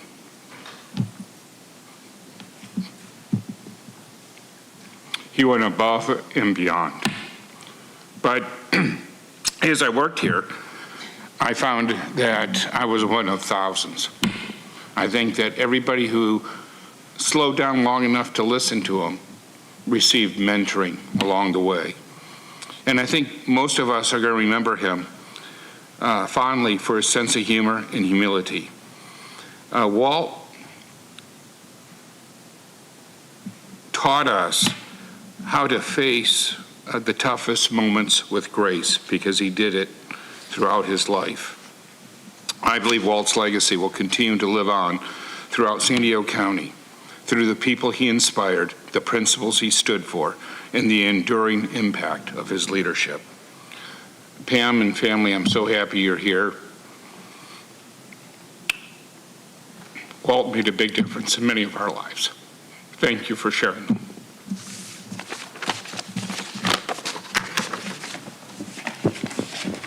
Thank you. On behalf of the county family, I'd just like to say a few remarks. Sitting here in this seat that was occupied by the great Walt Eckert for so many years as the former chief administrative officer, I am reminded of the example that he set for so many of us and the steadfast and dedicated leadership that he built up, not just for our organization here, but for our entire region. So many people in this building, including some of us in this room, were fortunate to have Walt as a colleague, including myself. My thoughts are with his family and his friends and all of those that he influenced throughout his career here in county government and as an educator at San Diego State. His legacy of passionate public service will continue to impact those who live in San Diego County. And Pam, as I told you the other day, and for the rest of your family, on my toughest days, I think of Walt and what he would do and the tremendous influence that he had on us all here in this organization. We thank you for his service, and you have our deepest condolences. Thank you. Thank you. So we will now adjourn to closed session. We'll take about a 15-minute break. So we'll go to closed session at about 4:40. Okay, thank you. The board will now recess into closed session to consider those matters listed under item 23 on today's general legislative session agenda. If there are any reportable actions, it will be reported out during the land use legislative session of this meeting tomorrow, Wednesday, May 7th, 2025.